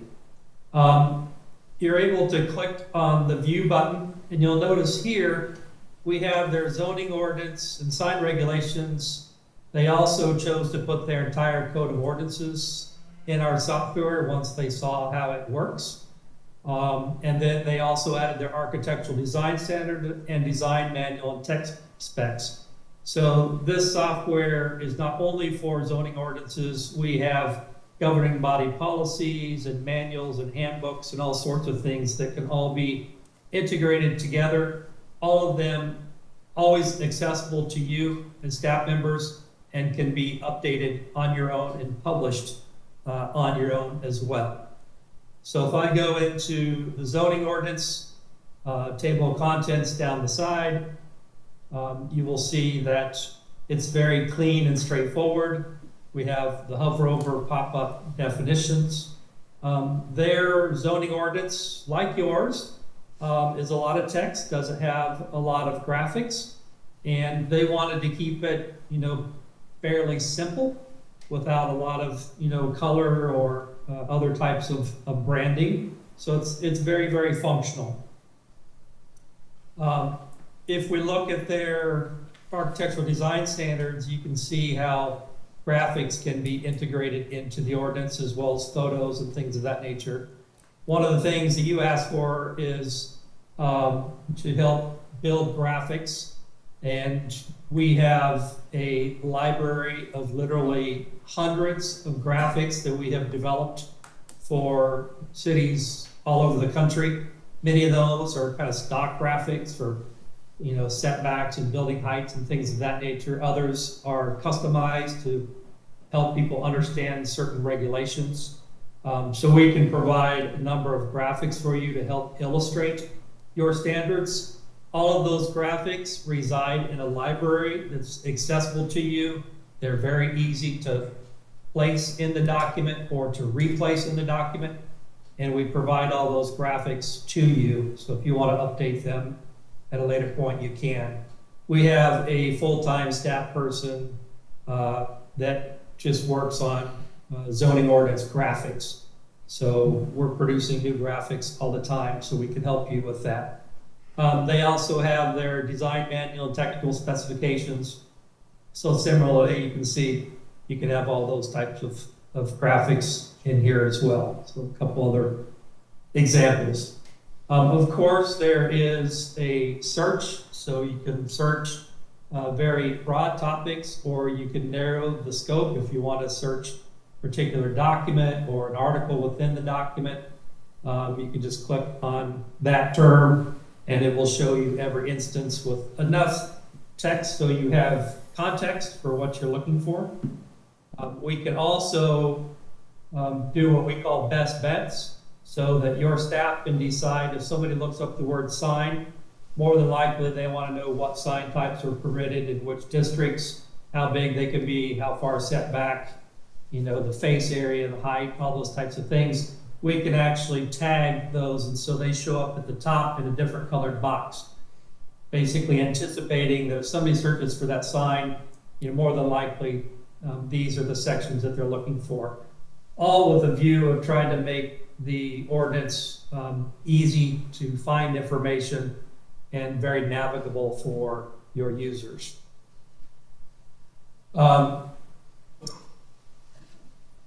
We have also, we keep archives. So these archives are by ordinance.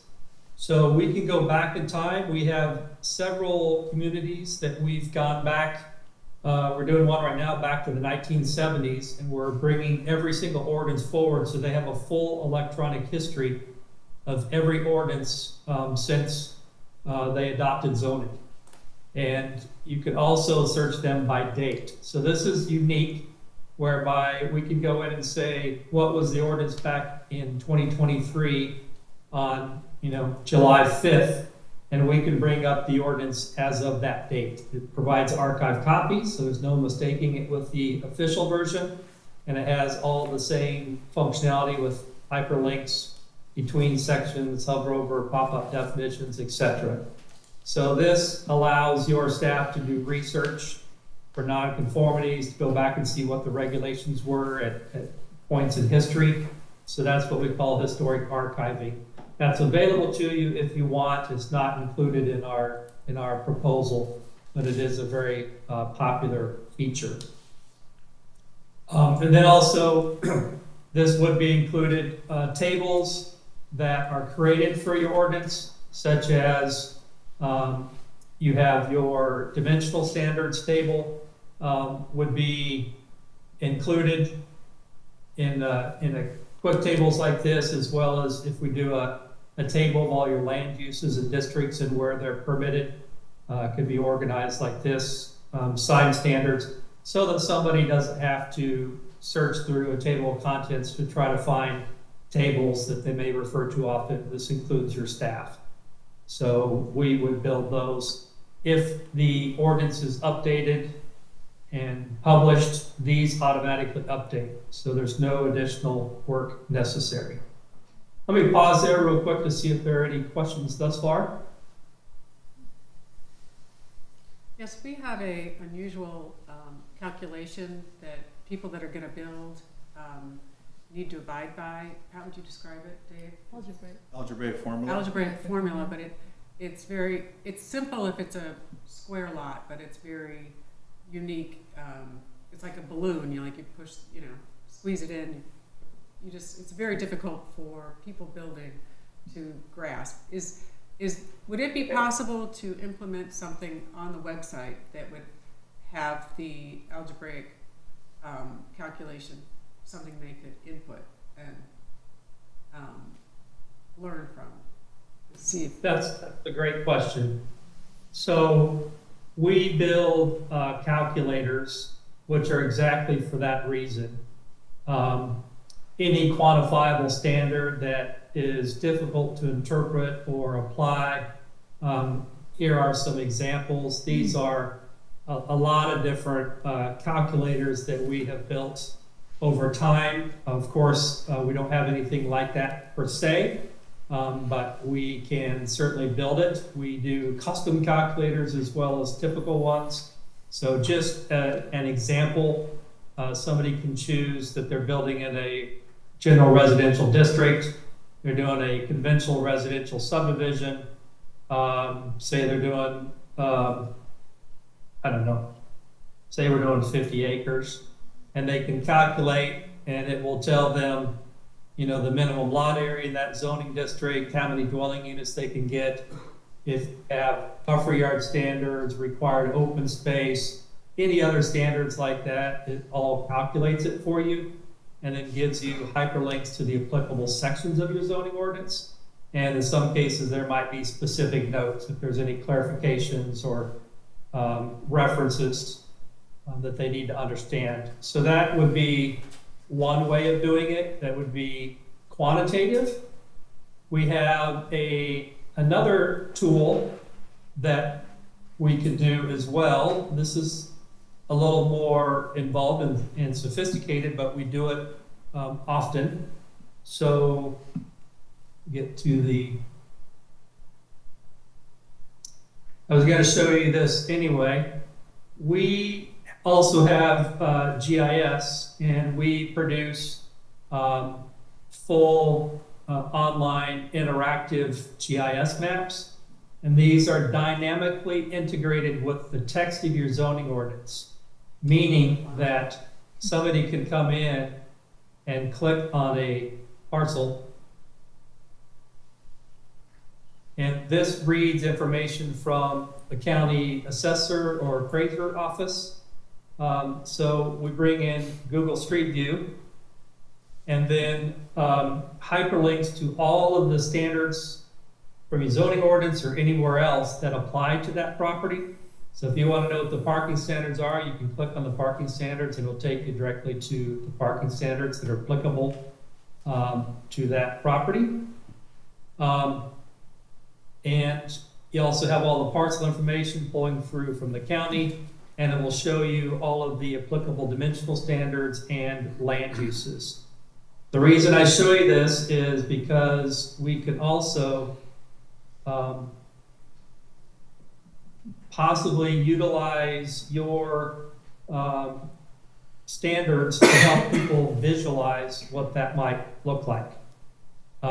So this basically understands that this property is in which zoning district, and it understands the height, it understands each of the setbacks, and we can go in and say, we can change this to, that needs to be a rear setback, and you'll see it'll automatically adjust.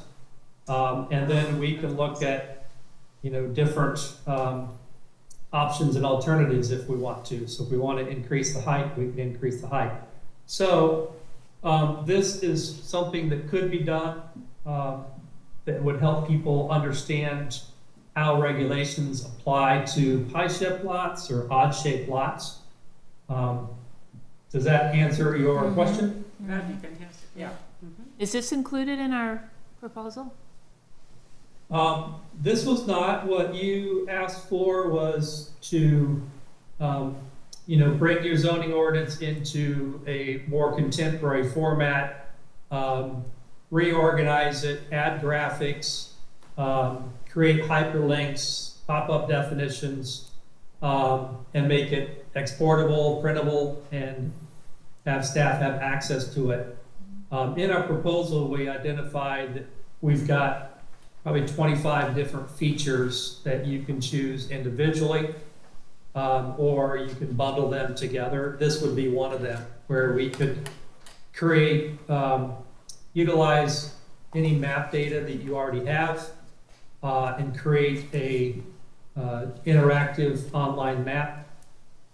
It doesn't have to have the 3D buildings. That's an extra step. But we can build this because it's linked directly to the text of your zoning ordinance. So if your zoning ordinance text updates, the map updates, and vice versa. Are you getting a map from the county, GIS? Yes, Yeah. that's what they get from. Yeah. Yeah, you're connecting to them, okay. How much more And would we- it be to add a feature like this? I imagine we would probably price it special for you just because it's a small town. If the county has a GIS map already available, it's, bringing all that data into our viewer and then linking it with the text. So generally, standard pricing is $4,500 for one time to basically build and set it up. And then there's also an annual fee for maintaining it. But we would look at special pricing given the size of the community and the size of your map. Yeah, it's 5 square miles. Right. It's not big. No, not at all. No, it's small. And some of these things can be, added over time as budget becomes available or as need becomes available. So you can add them, at any time. Okay.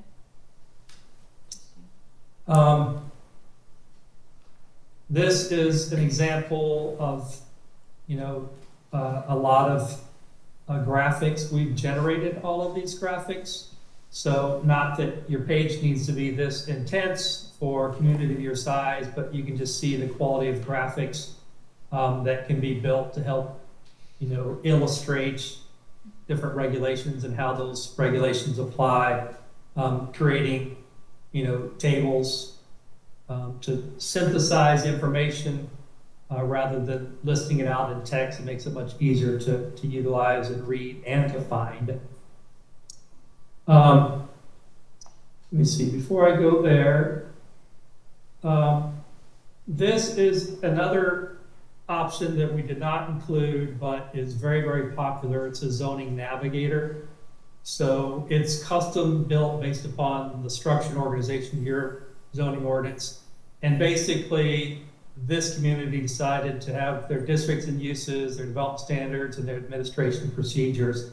So it provides a drop-down menu that's a lot easier than trying to scroll down and expand folders and try to figure out what you're looking for. So you can cycle through each of those. They have development calculators. So as we were looking at the calculator we just talked about, these can be for signs, for a land use lookup tool, for parking, for development yield, really any quantifiable standard. There is an e-reader that I'll show you here momentarily, and then access to the zoning map. So this could be something else that at some point, we're really trying to focus on helping people. I already showed you a map. This is for a small community, but it operates in the same way. This is a town of, I believe, about 6,000 people. So you can click on a parcel and pull up Google Street View. You can generate a report for that parcel that'll map that parcel for you, show you all the uses that are permitted, all of the setbacks, and links to all the applicable sections.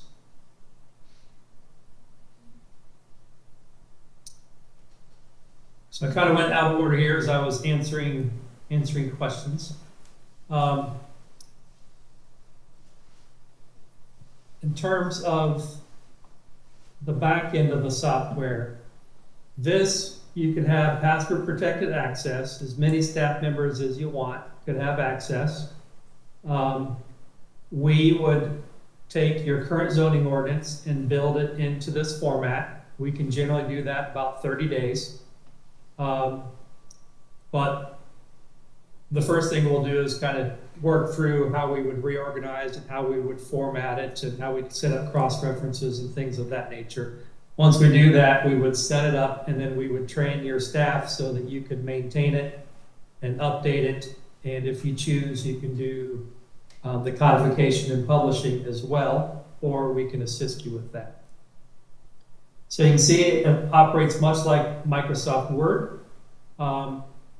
There are graphics here. The blue text is what is a link. In this case, that links to the zoning map. So it'll show you where R3 single-family constrained residential districts are in the community.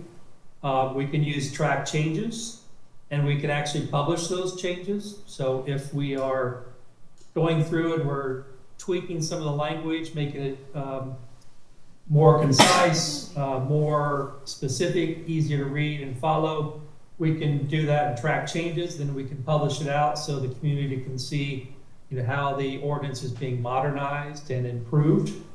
And then staff can be giving us comments. If they like what we're doing or want to see something changed, they can simply give us a comment. You can click on the little bubble here, and it'll highlight their comments.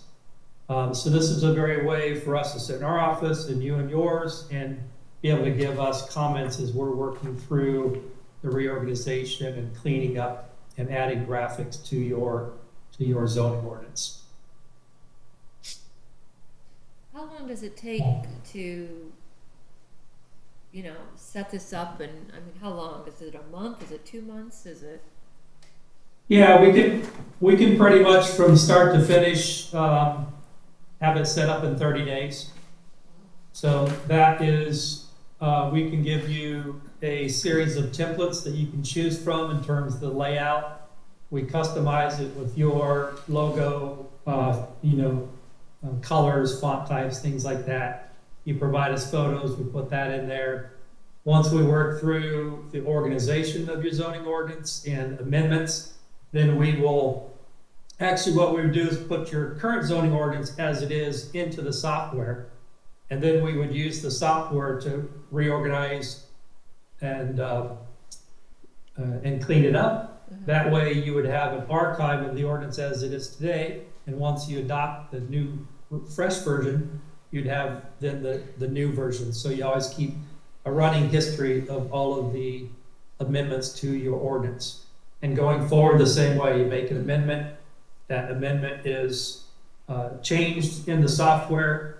We actually upload a copy of that ordinance to the cloud and link it to the section. So you can access that ordinance directly from the online site. And then there is a history table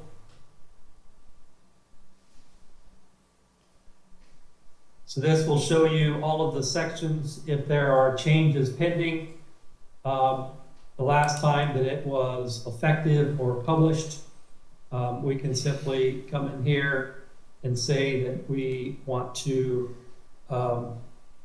change the effective date to today. And change that. You'll see it just changed to July 8th. And we come in and we say we want to approve the changes. And it will put it in the queue down here at the bottom to be published. And then we can publish. And we've got a series of warnings, things built in. We'll identify all the ordinances that have previously amended this section. You can add any notes if you want to. And then when you hit publish, it's live online. We have different permissions and authorities, so not anybody can publish online. It's restricted to whoever that is on staff or us if you want us to assist you with that. So yeah, we could have it set up in 30 days, and then we would, while we're doing that, we would be working on the organization. So in writing so many ordinances, there are several different ways that it can be organized. And so we've got examples of different ways that we have organized with tables and graphics and keeping all the districts together. So we can show you different examples to work through with staff, what the options and alternatives are and how they would like to organize zoning ordinance. This is an example how I took your table of contents and built out a numbering system and then showed any changes or modifications, any additions to sections, so that we can decide how the zoning ordinance should be organized. This is an example for a town of about 2,500 people.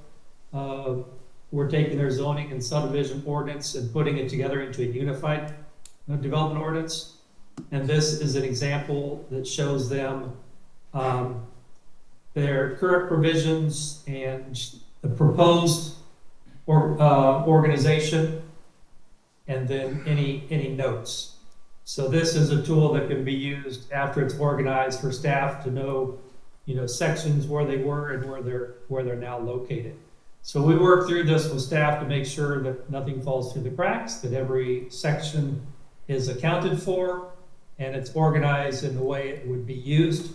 So generally we take a lot of the generalities that you have up front and put them to the back of the ordinance, put your districts and uses that people want to say, what's my property zoned? What can I do with it? What can I build or not build? And then, any applicable standards for parking, for landscaping, for signage, and then ultimately all the procedures and so forth is a common way that we organize. But it's entirely up to you as to how that would be organized.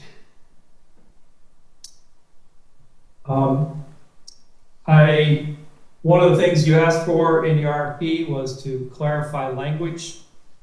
So this is an example where we used track changes to make sure that the standards are more articulate so that there are no questions of what something means, or there is gray areas that aren't clear, that puts your staff in a compromised position and makes it difficult for your planning commission, and perhaps too many things coming to the city commission because they weren't clear in the ordinance.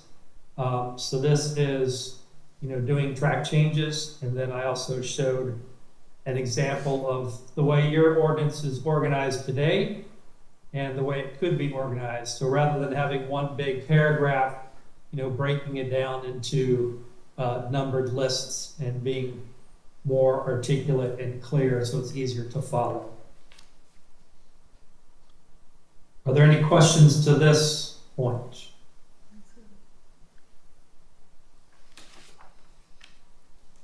No, thank you. Thank you. Okay.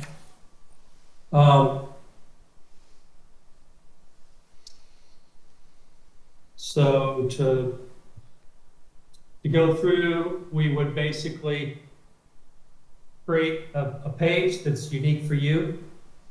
It's hosted on the internet and it's available within the cloud.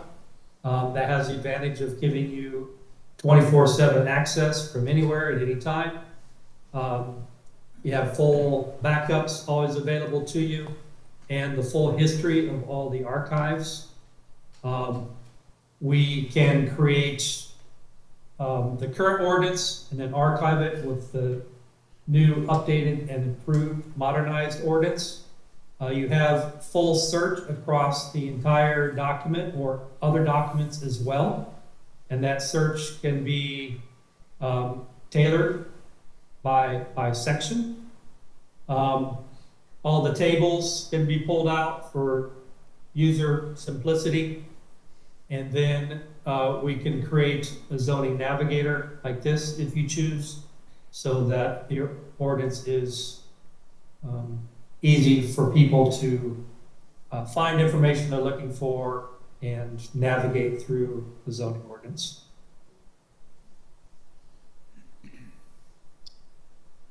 What other questions do you have?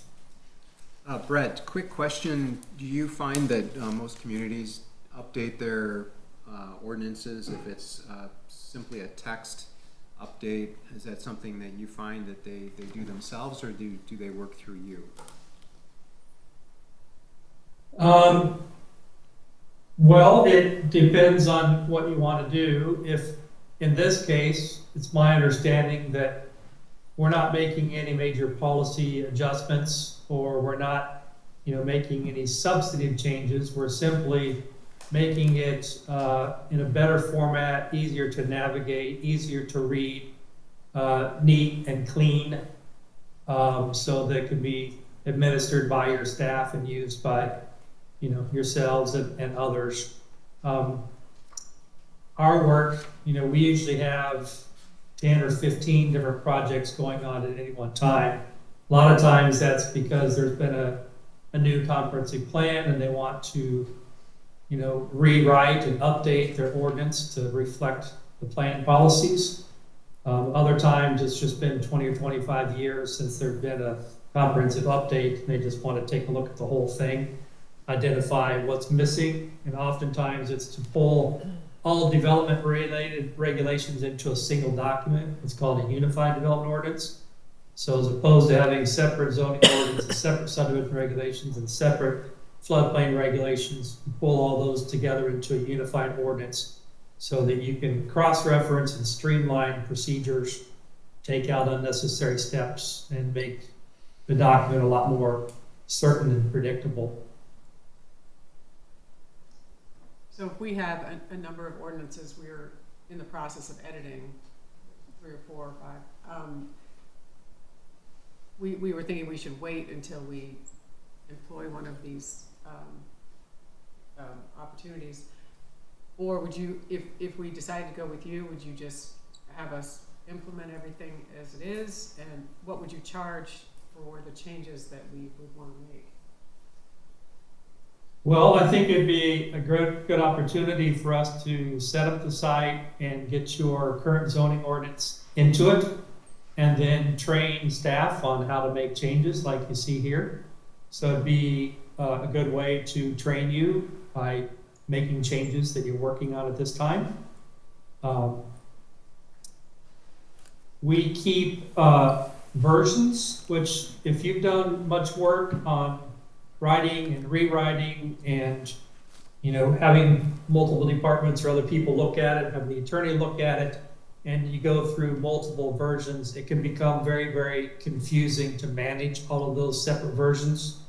With Encode Plus, each time you hit save, it saves that version as you see here. So the last time this section was changed was on May 20th. The last time that it was codified and published was back in 2021. So whoever signs in, their name will pop up here, and you can go back to any one of those versions and preview it as it was at that time. So it makes it very, very easy. Also, all of the sections, like this 2104.005, are all automated. So if you add a new section, we'll automatically put in the next number sequence. All of the figures and tables are anchored to that section number. So if this section needs to be reorganized and placed in a separate division or a separate article, it will automatically renumber all the tables and figures. And if there were cross references to this section that's now moved, it will also update all cross references throughout the entire document to make sure that there's not any broken links or errant cross references. If, as we add graphics, if you double click on this, you can go browse the server and you'll see here an example of all the graphics that we have. So if we want to insert a new graphic, we can just simply double click. We could maybe say we want to make it a little bit bigger. We want to align it in the center. Boom, there's our new graphic. Brett? So it's, yes. From a ordinance language perspective, and as working as a planner for 36 years, can you provide, some guidance or some, some second set of eyes to some of these things that we're trying to change, and compare that to all the experience you have, and maybe you can speak to that? Yeah, absolutely. One of the things that we run into often is ordinances that have been drafted by different people over different times. So they may be written in a different voice. They may use different terminology. Terms may not be defined, and they may not be aware of sections that prompt other amendments elsewhere in the ordinance. So, you want it to be fully consistent and not have any conflicts or inconsistencies. So that's one of the things that we would be doing, making sure that we're utilizing the same terms, that terms are defined, and the format and organization is the same, sentence structure is the same, so that everything is, wholly consistent. So absolutely, yeah, we can look over any text that staff is providing and turn on track changes and tweak it as need be, so that it's articulate and consistent with the rest of the ordinance. Great. So that's one of the advantages of having it be hosted in the cloud, is you can call us at any time. One other tool that we have here, this is a definition library. We have over 60,000 definitions from all of our different ordinances. So for instance, you can come in and type in the word accessory and search, and it'll give you definitions for accessory building or structure, accessory dwelling units. So you can basically choose one of these, and then you can come into the text and you can paste that definition in, and then you can tweak it, reword it as need be. So when you look at the definitions, we typically will over-define. So we believe that each of your land uses need to be defined so that people know exactly what a retail use is, or a sit-down restaurant, or a drive-through restaurant, or a walk-up restaurant, or whatever that might be. So all of these definitions are organized alphabetically, and then we can click a button when we're in a section and automatically link all those definitions. Great. Okay, great. Thank you. Thank you. Thank you very much. Really wonderful product. Thank Yeah, you for your thank you. detailed presentation. Really appreciate it. Absolutely. If you have any questions at all, please let me know. It's essentially a turnkey process, so it doesn't put a lot of burden on staff. We design, build the site, set it up, populate it with your content. We'll go through, clean it up, reorganize in coordination with staff, add graphics, add pop-up definitions, build a history table so that, let me see here. So that it will show all of the ordinances and all of the amendments. Like so, as I said, all the ordinances are uploaded, and so you can access the signed ordinance directly from the site. So we can build all that for you with very little required effort of staff. Thanks. Thank you. Okay. Well, Okay. thank you very much, and we'll be in touch. I Yeah. really appreciate it. Okay. Thank you. Thank you. Again, if you have any questions, please let me know. I'm happy to help. Okay. Thank you. Will do. Thank you. Have a good night. Have a good evening. Thank you for your time. Hmm? Okay. Interesting. A lot to think about. That's great. So now I guess the commission will hear the city manager's comments. I don't think we need to or we can have some discussion about this briefly. Well, at some point, we have to make a decision to go with one of these two. We had the bids out. I was hoping that the commission may have some comments on it, what you like and don't like. Clearly, they blow them out of the water. I mean, anybody who does PDF now that's old. It's old technology. It's just, you just don't even do it. I work for a SaaS provider, so I'm really pro up in the cloud and doing. This guy's been doing this for a long time. I think he could be a great resource for us as well, as far as drafting these right. I mean, it's night and day. It really is night and day difference. Appreciate what they have, what Gifford Webster has, but it is old, and there's a lot more we can do, and there's a lot more that he can do on this. So the only thing I do have a question on is, so we haven't brought it up to the planning commission at all. They're a big part of this. I think what I would propose to do is, I don't know if I would do it in a meeting. I'm open to suggestions here. No, I think it should be a side. I think it should be a side meeting to show this is what we're looking at, this is who we're looking at. And I think we should go from there. I wasn't, the Giffords Westford thing, I just thought it was just such old technology. But I look at this and I'm wowed. I'm like, he's just, I just think this could be a really useful tool, and Agree. people, yeah. I agree.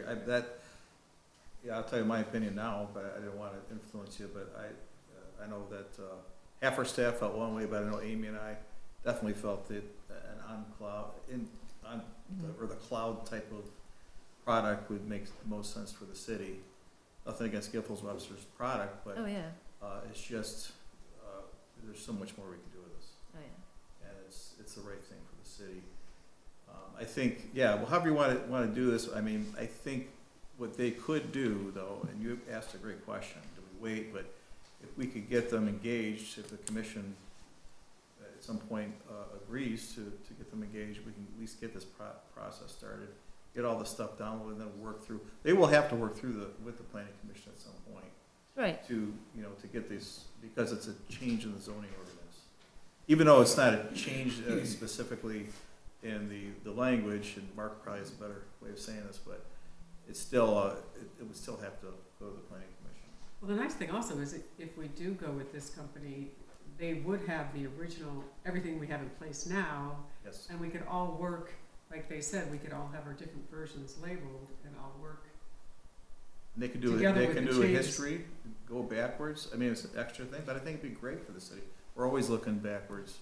And we have had our challenges. I know you made a comment about things not being codified or whatever, but that's not us. It's on there, but it's you probably talk this better than me, Amy, but Unicode is not very responsive, and we need something way better than that. Oh, yeah. This This is what we need. yeah, this is what we need. This would be This is- tremendous. Yeah. I don't know if you have any. It sounded like, though, there were a lot of elements that he talked about today that aren't in our pricing. Would it be helpful if we got the pricing for a lot of those different features that we seem to be interested in? I heard people being, like the one thing he Yeah. showed up there, he said the 3 columns there, he Yeah. said that was not included in our quote. that Well, if type you of had thing. any different things, a couple of things that I thought the historical perspective or the archiving everything, well, archiving happens, but going backwards, doing that I think is important, and then the interactive. Do you really, why would that, to me, it's more important like for the residents coming to us and trying to build something, for them to be Yeah. able to use that calculator. That is more important, yeah. And Why don't you? what Yeah, was yes. Yeah. is less important to me than what is and how the tool that they can use it to build today. But if they're changing the citations on our existing zoning code, there has to be some way to reference the old citations as well, because it's gonna come up for Yeah. past. Right, I forget love the things. fact that they, like you said, they could put in the existing one, and we'd all have that as a reference and a starting point. And then moving forward, you'd always track all the changes. Yeah.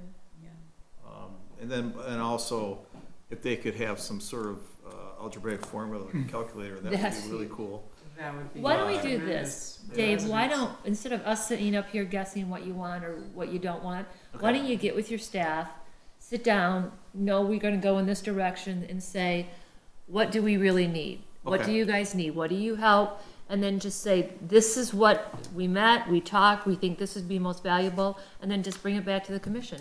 Let's do that, okay? But also, in the meantime, Sure. I like Pricing.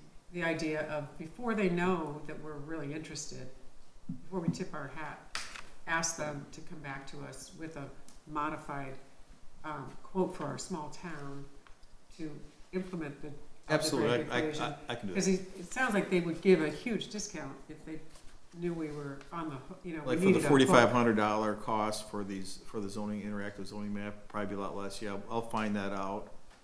Yeah, sure, I can do Just that. ask before, before we make our decision, we'd really like to know what kind of discount you might give us. Absolutely, I can do that. Okay. Did Amy, For did these you, things that we want does in this addition. one require more work, though, from our office staff? It seemed like this, like, in terms of updates and changes, we're initiating them as opposed to having someone Well- else put them, is that the Well, same for both? I think it could, but I also think that they're giving us the opportunity Yeah. to save some money. And so let's say we modify the plant materials ordinance. Right. There may be a way that there could be some data entry on our end, and then they look at it, approve it, and then. That was kind of my question is, how many communities, do they, if there's a sentence that has to be changed, for example, do they just go in and do it themselves? Or do they have to go back through? I think it sounds like he gives you the option. Yeah. He said, he goes, I'll give you the option. As Amy and the staff get more comfortable with the software, they're gonna go, oh, wait, I can do this, when you're starting to navigate through it. And I think what I liked about that is he's like, okay, yeah, we're here, you do it. If you have a question, we'll let you know. But, he went to the section and said, this is the person who made the changes. And so it gives you the flexibility to do it yourself, or if you need help, to call and ask them.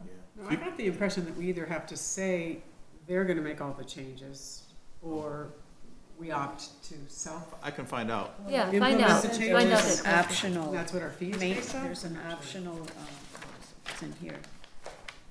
Optional technical support, here, it was in here. Probably, what I would imagine is it would be a lot for us to be, so we start out with a lot of help, Yeah. and then as Well, time they goes implement on. everything. Yeah. right? Yeah. Yes, they take it all, and there's a lot of steps here that we probably didn't discuss. I mean, there has to be, we have to make sure, everybody's involved, the planning commission, the planners, the city attorney, and make sure it's all working right. So there's probably there's a lot to do here. 30 days seems to be Yeah. pretty ambitious. I think he probably meant like That for isn't him what they said in to here. type in what we have existing. Yeah. You I don't can think he's- clarify that with them. Yeah. This says 6 I don't months, their think- proposal said 6 months. Right. It would be very difficult, but I think in the 6 long months or run, it would 6 be weeks? tremendous. Yeah. It's a lot of uploading, so. Within 6 months time. I'll come come in in and volunteer. Notice to Um, proceed. Project Oh, so yeah, if you wanna, Yeah, we got All right. signs, Keep going. yeah, we got everything, so, all right, okay, I could do my manager's comments real quick if you'd like. okay. Thank you. So, a couple of things I was gonna talk about is, Trowbridge funding. So in our budget, I think we have about $30,000 that we set aside to, go through the Trowbridge chip sealed roads, to fix them every year. But, this year, I think we need to do a bigger job to get it stabilized in a lot of different areas. And next year, it's scheduled to be completely chip sealed again. But we've got a bid for $70-some thousand to go through these roads and fill all the parts of the road that's been unstable with asphalt, and then spot seal different places with chip seal. And we have money. It's not necessarily in that one budget item, but we have money in road repairs to do this. And at the end of the year, we may have to come back to the city commission, and if we somehow run out of money that we might need in another area, But I wanted to see what the city commission felt by us moving forward to do these repairs in Trowbridge. And because I think this year it needs a lot of repairs, and next year we're gonna completely chip seal it again. And I just thought I wanted to see what the, I think that a lot of the damage is being done by the construction that's going on, particularly the one on Canterbury Road. It's like, I know you filled them in a couple of times, but the holes keep popping up, and there's so many trucks there. I thought there was always a bond in place, even when they replaced where they ruined the asphalt. Does the builder or the owner? Yes, they have a bond. we do, and we're gonna take some of that Can we money. take that money? Yes, And- absolutely. And there's also some construction on Eden Cross. I know there's a lot of heavy trucks going in there. But the damage that I see is the one at Canterbury the most, and it's coming from all those. So I think what we were planning on doing is we typically take pictures of the road beforehand, before the construction. We wanna wait till a lot of the construction is done with, and then we're gonna, we have the bond already, we're not gonna return it. But there may be also a part of our ordinance that allows us to charge for even more. Yeah. And so I may ask Mark to take a look at that with Brian, but we have a few road bonds we could probably collect on. So that could be added later, but at this time, right now, I think we should, make these repairs. And We have to. We knew I when think we we got need into to. this that there was gonna be maintenance after it, so, yeah, I'm fully supportive of it. Okay. Time as well. Okay, then we'll get that done. That was that, and then, on to signs. Oh, wait, I have Oh, just one yes, thing. yes. We'll let signs be last. So I brought this up to the planning commission today, and I just think it's something that, and they supported it. I think that we should be taking a look at, we talked about this before in the past, taking a look at our residential building ordinance that we have. And for residents and for businesses, we have different requirements when it comes time to, if I say this wrong, Leah, let me know, for drainage issues, runoff, and also for fire, for access to houses. What we're running into is we have some very large houses that are the size of office buildings, bigger than some office buildings we have in our city. And so I think we should take a look at Dave and Leah work with the chiefs and say, how can we change this ordinance so that if you have a certain size house, and Brian, we're gonna need your help with this too, everybody's help on this, is, if you have a certain size house, you're taking up 77% of the topography of the house or whatever, what requirements do you need? Because I know Leah and HRC, they're struggling because they're said, look, for residential, we only require X. Well, houses are big, or they're larger, and they're taking up Y. So I would just like them to try and I would propose that we have you review the ordinance, get with everybody that's here and the subject matter experts, and just say, these are the recommended changes we would for these bigger units. If the home is parallel to a commercial project or building, then the requirements for mitigating the runoff should be parallel. Is kind of Yes, exactly. We'll look into it, and we'll look at all the legal aspects of it, and all the different things, the building. Yeah, we'll look into it. We'll bring a report back to you Okay, thank you. August. Thank you, Okay. appreciate that. Yeah. And are you gonna bring up the Haverhill problem tonight, or is that? Yes, well, I did mention, and I know there's some talk about this, but we do have a section in the city that's, it's the lowest spot in the city, and it's at Haverhill, Dunstan, and Martell intersection. That's right where we have two very large homes being built, and that area's been called the lake for some years. Lake Martell. Lake Martell. And when we have heavy rains, well, actually even normal rains, it does flood. It does flood.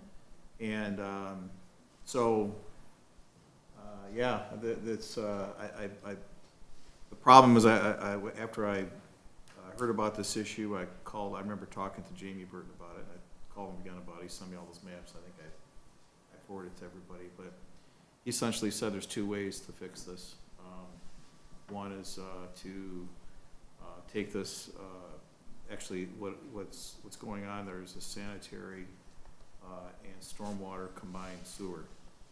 So one way to do is to separate the sanitary and the sanitary and stormwater, and pump the stormwater from that location out to Corton Road, and install a pump station.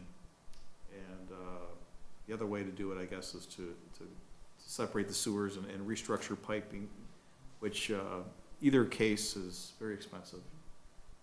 He estimated $2 to $3 million costs, and not all of it can be used with water and sewer funds because it's stormwater. So it's a super expensive endeavor for us. I'm hoping that what HRC's help in working with those two big homes and their rain gardens and their dry wells and whatever else they French did. drains. French drains, that once everything stabilizes, it helps. But if not, there's, Given the huge expense, I would like to see that project completed and see if any of the mitigating efforts they promised to do help. Because that is a huge rain garden, and we knew that would be more of a problem. So. I think that's the best way to, Yeah. let's, Let's just wait. I agree. But watch it and let's see what happens after it mitigates and, yeah. okay. When they're Okay. finished. Thank you. Okay, thank you. Okay. All right, signs. So signs, the mayor, there's a couple commissioners, Commissioner Baxter has some signs to the right, and the Trowbridge sign that you saw before. Commissioner Baxter's latest wood sign can be fit onto a bracket that we found at DPW. Actually, Jamie Spivey found these brackets. In the middle there, the mayor. Oh, so you did find a bracket for the wood sign? Yeah. Great. Fits on the same bracket. Great. So this one was from a sign company, I think it was in Muskegon, and they offer brackets like you can see, and this would be like the bracket we would put on top to put the other sign on. And that's the sign that they developed, and that's their finial on top, and the bracket on the bottom goes onto a 3-inch post. And then next to that, these signs here were signs that Jamie developed and was replacing until that didn't go so well. So, Jamie, no offense. Don't take it personal. No offense taken. Okay. but the good thing about these two is this, and I have to give Jamie credit. So we found these brackets, and he looked up the manufacturer, and the manufacturer says, "Well, we don't make this anymore, but there is a company, I think it's in Minnesota, that makes it." And so he contacted them, and they put this together for us at the end.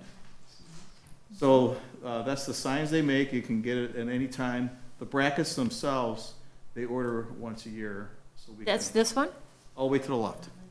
And so the Cranbrook Brady Lane, that whole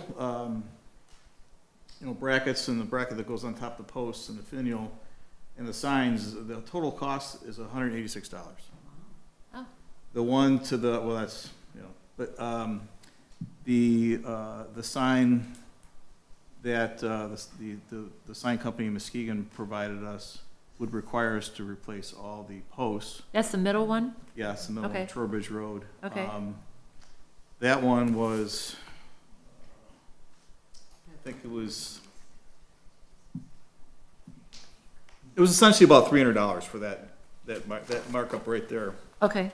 So does this one on the far left include the post, or that finial can go on any post that we have existing? Yeah, this is mechanism. a 2 3/8 post that fits on. The company that the mayor was talking to, they only have do the 3-inch. 3-inch, yeah. Yeah. So Jamie buys the post for $100 a piece, I believe, and they're powder coated black. Yes. But So you can get a new post. yeah, and he's got to supply them right now. Oh, great.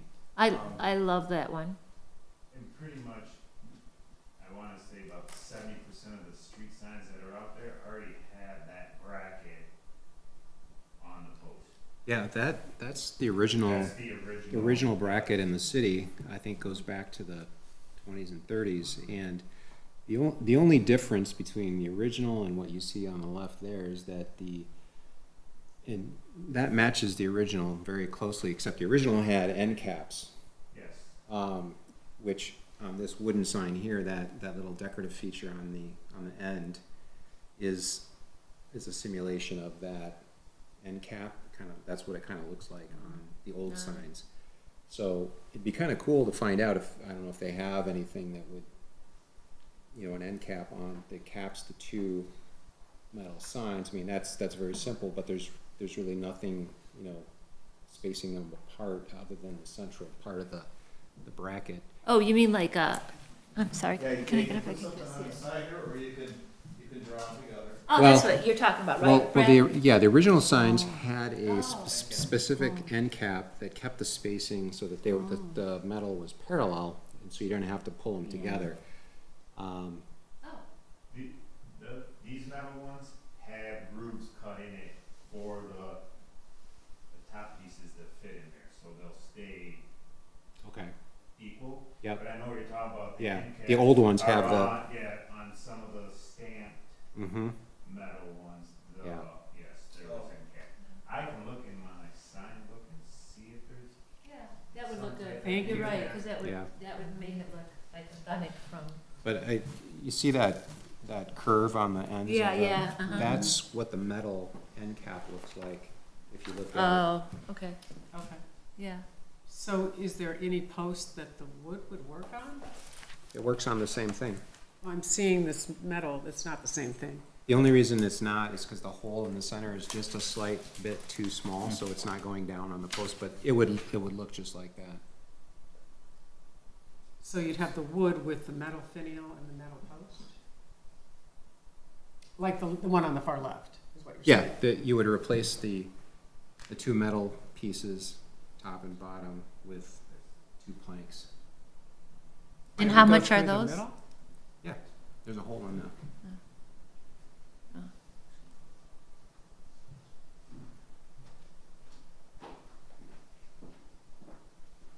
Do we know what the majority of, or what the, how many are Oh. wood now versus how many are metal Oh. now? yeah, I Close to zero. I can give that Okay. to Dave tomorrow. I have the list down in my office. Oh, do you already? Oh, great. Okay, yeah. I mean, I wouldn't be opposed to the wood on the dirt roads and the metal on the asphalt roads, as long as we use the same font. That's fine on the left, in my opinion, is really nice. You Oh, can I like see that. it, it's Really see it. bold, it looks great. Looks strong. I like the consistency of having them all look the same. And I did the math, $50,000. Jamie, how soon can you get them all changed? So the company out of Minnesota orders the brackets once a year from, out of country. He's chomping at the bit to take on the project and do all of them. So it would be, I'd have to figure out how many brackets. Yeah, but I like Commissioner Baxter's suggestion on the in cap part of it. I like Yeah, that I don't know if it's suggestion. possible, but that would just bring it right back to I love what the that. originals look like. I love that, yeah. I think, Give it a finish. So. and it solves, this company's been around for a while? Yes, they handle, all the signs for the state of Minnesota. Oh. Could we discuss how, maybe at a later time, how many we're gonna replace? I Yeah, thought would, we had talked about just doing the dilapidated ones first. This was sort of an incremental, replace as Incremental needed replace type. as needed. Yeah. I would But if you'd prefer rather to do 'em do all, it. then- I would rather No, prefer I do we do see them that, all. But- Because that's the problem. We have this mismatch of all these signs through the city. You're talking $50,000 to change, and they're all uniform. They're all in the city. They're going to look really super nice. And because, you know, if you wait until they're falling apart, Jamie and I aren't going to be here anymore. I mean, if we keep just doing it as they go, you're still going to have a mismatch. Let's really unify Do the it city. by neighborhood or by, Yeah, but for the cost, it's just a matter of how quickly we can get them. To me, I think it's worth it for 50,000. I think the residents will love it. I think it is too. The only reason is there was a little discussion in the past about how it was gonna be done, just from looking at it from a complete city replacement. Well, I thought it was going to cost a whole lot more, but for what you guys have done, you've done a great job with Yeah. it. And for 50,000, like, we don't do the tree. that's what I was gonna ask Planting. Sandra, how much do we budget for the tree, program? I believe we stuck with the 50,000. Yeah, Like, so Wow. we're doing the street signs instead this year. We would have to probably hire somebody. There's no way Jamie could get them all, because there's like about 280 of them, isn't there? Yeah, they're right around 280 to 310 signs. I thought it was It's a lot cheaper to 268. order all the signs at once, or at least this company, I know we're not gonna use it, but they just say if you commit to 300, then you only need to take on 20 or 30 at a time, get 20 or 30 at a time, but you still have that same price, and you still have that same commitment, and you still get the bulk pricing. I don't know if that company does that as well. Well, I'll get more information and I'll just, Yeah. that's okay. I'll get more information on this and pricing, and we'll work all that, and I'll communicate. Is that retro reflective as well? It is. Okay. So. Well, I just wanna be, respectful of you, because you brought this whole thing to the surface, and I really appreciate it. You're I do bringing too. these beautiful Yeah. wood ones. Are you comfortable? I mean, Yeah, I mean, I'm not stuck on wood. I just, the whole purpose of the wood in the beginning was to try to, you brought up the point, is in that we have a lot of different signs out there, and we've got a lot of plank signs, actually. And the idea is to bring something forward that we could start replacing as we needed, that didn't look out of place with what we already have. That was the intent. I don't think the intent was ever to do a full replacement program, so I'm not, the wood was just a possible solution to something that was coming up as a problem, because there really wasn't any standardized method for replacing the signs that were going bad. But having gotten into this process and gone through it, I mean, the wood, I think for certain areas of the city would look attractive, and as long as we kept the same fonts and the same finial, and unfortunately, that was supposed to look like that, but, but the hole was too small, and Dave and I could not push it on there, so and that's a lot of weight, so between the two of us, and we could not get it to go. so maybe we all need to vote whether or not we want to have two different signs and two different, even though it's the same font, have both wood and metal, or are we gonna Do you think? replace all the wood ones with new metal ones? We do it neighborhood by neighborhood. We should. I don't have, if Trowbridge wants to, Trowbridge considered, Trowbridge hasn't considered anything. Oh, This I mean, not is a that Trowbridge considered- thing. This was, but I mean, Yeah. are those dirt roads, or? They're not, don't they're think not so. dirt, and they're not paved. Oh, we need a third sign. there's lots of gravel there, too. What would be easier for us is to just know what's one standard and just go with the standard. Okay, That would be easier. all right, that's good. I would have to tell you, I look rather silly walking through my neighborhood with your sign, but I forgot to bring it back to you. But I was walking through and I was showing to people that I knew and everything.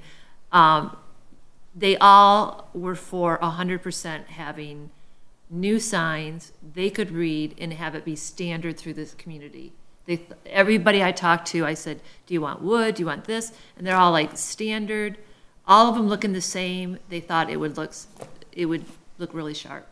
That's what I talked to probably a dozen neighbors. Yeah, that was really the That'd be a great- original intent, was just Yeah. to, whatever we're replacing is something that is standardized, and over time it starts to, look the same. Unifies us. You're in But I do Bloomfield feel Hills. like in your neighborhood, if you're replacing a wood sign with a metal sign and all those other ones in the neighborhood are wood, I think we need to do it on a neighborhood basis. 'Cause Yeah, I think it's you never can, gonna I be think you can unify, consistent if you don't. I think you can unify the metal and the planks perhaps. I don't, you know, especially with font and color, and it's got the same finial, same bracket, I think that is unifying enough. Yeah. If a particular neighborhood wanted to go with the planks versus the metal. I don't know that we can let it go to vote, do you? For the neighborhood? No, City because if you ask the decision. neighborhoods, they're all gonna, you're gonna get 1,000 different things. I think what Dave, like Dave said, keep it uniform, keep it one standard, make it easier for Jamie. Dave, why don't we do this? Why don't you see if you can get the end caps? I love that idea. I think that would look really good. Get a total cost, get a total, Jamie, let us know how many exact signs you would have to do. And then just give us the next meeting a ballpark of, here's the time frame in which we think we can do it in. Is that okay? And then when there are 5 of us back here, we can all Right. vote if we wanna do the wood for chip seal and Yeah. dirt and metal. I'll, what I could do is I'll provide you information in a weekly report. Oh, good idea. Yeah, Six Yeah. years ago. so we'll know. Okay, Okay. all right. Sounds good. Is there any other business? I nominate, or I vote we adjourn? Yes. I'd like to entertain a motion to adjourn the Hold on, meeting. I'd like to say something. I wanna thank you guys for approving and going forward with the salt building. It's gonna make a lot easier for the DPW being on that location. I know there was probably some, well, I've been here since 2001, and I've been trying to get it there since then. It's gonna be a lot better for the city, because we'll be able to keep track of the salt usage and not having cranberry tape. I mean, I really appreciate everything. Oh, and letting thank you. Go forward and doing that. Thank you. I'm really glad to hear. That was nice of you to It's an say. important move. Yeah, it's very Thank nice you. of you to say. Thank you. Really. Thanks, good to thanks for hear. coming tonight. Yes. You should come every week, every month.